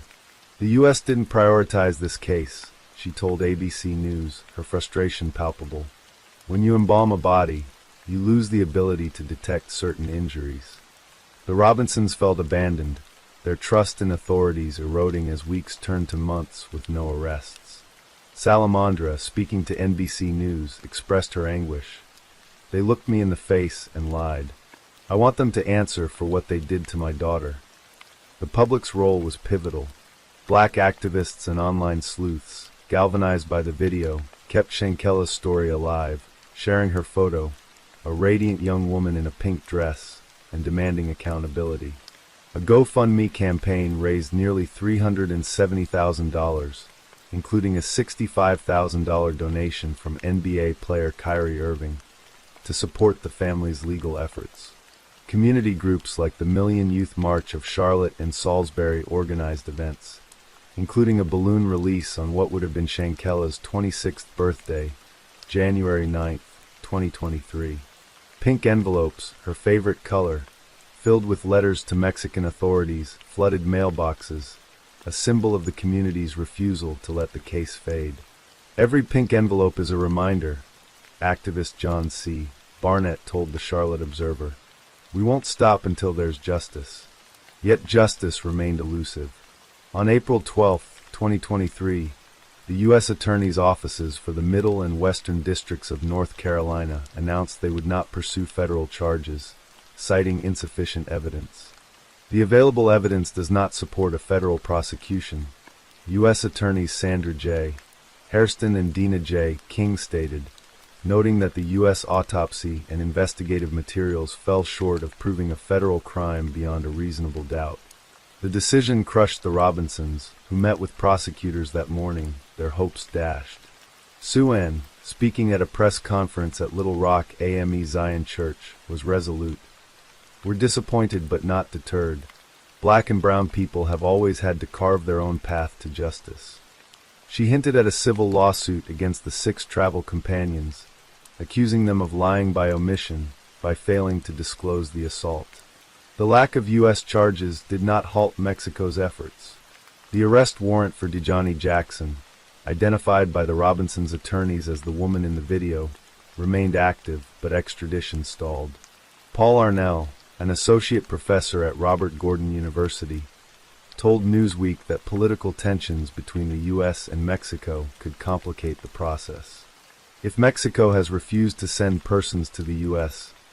may act similarly, he said, highlighting the diplomatic hurdles. The Robinsons plan to march to the State Department on May 19, 2023, marking 200 days since Shankella's death, to demand action. "We need the Biden administration to step up," Sue-Ann told reporters, her voice a mix of exhaustion and resolve. As the one-year anniversary of Shankella's death approached on October 29, 2023, the case remained unresolved. Bernard stood at his daughter's gravesite, his words a vow. "Justice will be served. I won't rest until it is." The family filed a lawsuit against the 6 companions, alleging they hindered the investigation by concealing the assault. The suit, announced by Sue-Ann to Newsweek, aimed to hold them accountable, even if criminal charges were out of reach. Shankella was an educated, vibrant woman who went on vacation and came home in a box, Suan said, her words a searing indictment. No one should spend their last moments like she did. The villa in San Jose del Cabo stands empty now, its luxury a hollow contrast to the tragedy it witnessed. Shankella's story, amplified by a community that refused to forget, became a symbol of the fight against femicide and the quest for justice across borders. Salamandra keeps her daughter's photo on her mantle, a reminder of the girl who loved pink and dreamed big. "I feel her with me," she told CNN, her eyes wet with tears. "I just want the truth." For Bernard, the pain is a fire that drives him, his voice steady as he speaks her name. The Robinsons' fight continues, a testament to a love that outlasts loss, and a call for a world where no daughter's life ends in silence. Story 12. The rolling hills of Overton County, Tennessee, in the spring of 2019, were a study in quiet beauty. The small town of Hillam, nestled in the upper Cumberland region, was the kind of place where neighbors knew each other's names, and the rhythm of life was set by the seasons, the hum of farm machinery, and the occasional gossip that rippled through the local diner. But beneath this pastoral calm lay a shadow, a story that would unravel the tranquility of Hillam and leave a family grappling with questions that refused to be answered. At the heart of this story was Aaron Shane Key, a 41-year-old man known to his loved ones as Rabbit, whose death on April 5, 2019, would spark a mystery that lingered like the mist over the Cumberland River. Aaron Shane Key was a man of contradictions. To his family, he was a son, a brother, a friend whose infectious laugh could light up a room. Born in 1978, he had grown up in Hillam, a place where the world seemed to move slower, where the bonds of community were both a comfort and a cage. Aaron was wiry, with a nickname earned from his quick movements and restless energy, traits that had defined him since childhood. He was no stranger to trouble, though. His life had been marked by brushes with the law, minor offenses that spoke more to youthful rebellion than hardened criminality. By 2019, he was trying to piece his life back together, working odd jobs and leaning on the support of his parents, Lisa and her husband, who had always been his anchor. But Aaron carried a weight, a secret he hinted at in hushed conversations with his mother. "I'm in something I can't get out of," he told her one evening, his voice low, his eyes avoiding hers. Lisa pressed him for details, but Aaron only shook his head, the words caught in his throat like a fishhook. On the morning of April 5, 2019, the air was crisp, the kind of spring day that promised renewal but carried a chill that lingered in the bones. Aaron woke early, his mood unusually somber. He asked his father to drive him to a residence on Turkeytown Road, a quiet stretch of countryside dotted with modest homes and sprawling barns. He needed to pick up some belongings, he said, promising to be ready for pickup in half an hour. His father, a man of few words but deep loyalty, agreed, dropping Aaron off at the property just after noon. The house was unremarkable, a single-story structure with peeling paint and a gravel driveway, flanked by a barn-like outbuilding that loomed like a silent witness. Aaron waved as his father drove away, his figure shrinking in the rearview mirror. It was the last time his father would see him alive. 30 minutes later, the phone rang. The voice on the other end was frantic, delivering news that would shatter the Key family. Aaron was dead, found in the barn at the Turkeytown Road residence, a rope loosely around his neck. The official report would call it suicide, a ruling that came swiftly and with the weight of authority. But for Lisa Key, Aaron's mother, the explanation was a wound that refused to heal. The circumstances of her son's death were too strange, too inconsistent, too shrouded in unanswered questions. The 911 call from the scene painted a chaotic picture, a fight involving 5 people, ongoing altercations that had simmered for a week. Yet, when deputies from the Overton County Sheriff's Office arrived, they found Aaron's body lying on its left side in the fetal position, the rope around his neck more a suggestion than a cause. The autopsy would reveal no damage to his neck tissue, only a faint ligature mark, a detail that Lisa clung to like a lifeline. To her, It was evidence that her son's death was no suicide, but something far darker. The story of Aaron Shane Key's death begins not with the rope or the barn, but with the life he led in the years leading up to that April day. Hillam was a small town, its population barely cresting 1,000, and Aaron was a familiar face. He had grown up running through its fields, fishing in its creeks, and dreaming of a life beyond its borders. But dreams were hard to hold on to in a place like Hillam, where opportunities were scarce and the pull of familiarity was strong. Aaron had dabbled in construction, worked as a mechanic's helper, and taken on whatever jobs came his way. He was charming, with a quick wit that endeared him to friends, but he also had a restless streak, a tendency to skirt the edges of trouble. His criminal record was minor. Petty theft, a DUI, nothing that marked him as a threat, but it was enough to make him a known quantity to local law enforcement. In the months before his death, Aaron's behavior had shifted. He was quieter, more withdrawn, his usual buoyancy tempered by something unspoken. Lisa noticed it first, the way he'd linger at the kitchen table, his fingers tracing patterns on the worn wood as if searching for words he couldn't find. He spoke vaguely of debts, of people he owed, of a situation that had spiraled beyond his control. Lisa, a woman whose maternal instincts were as fierce as her resolve, pressed him gently but persistently. "What's going on, Aaron?" she'd ask, her voice soft but firm. He'd shrug, offer a half-smile, and change the subject. But the fear in his eyes was unmistakable, a shadow that followed him like a storm cloud. The Turkeytown Road residence was not a place Aaron frequented, at least not according to his family. It belonged to a man named Tommy, a local figure known for his connections to the town's shadier elements. Tommy's property was a hub of sorts, a place where deals were made and debts were settled, often out of sight of the law. Aaron had been there before, Lisa knew, but only in passing, to drop off tools or pick up cash for a job. Why he needed to go there that day, and why he insisted on going alone, was a question that gnawed at her.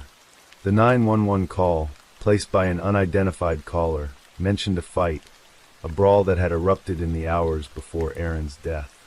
5 people, the caller said, their voices raised, their tempers flaring.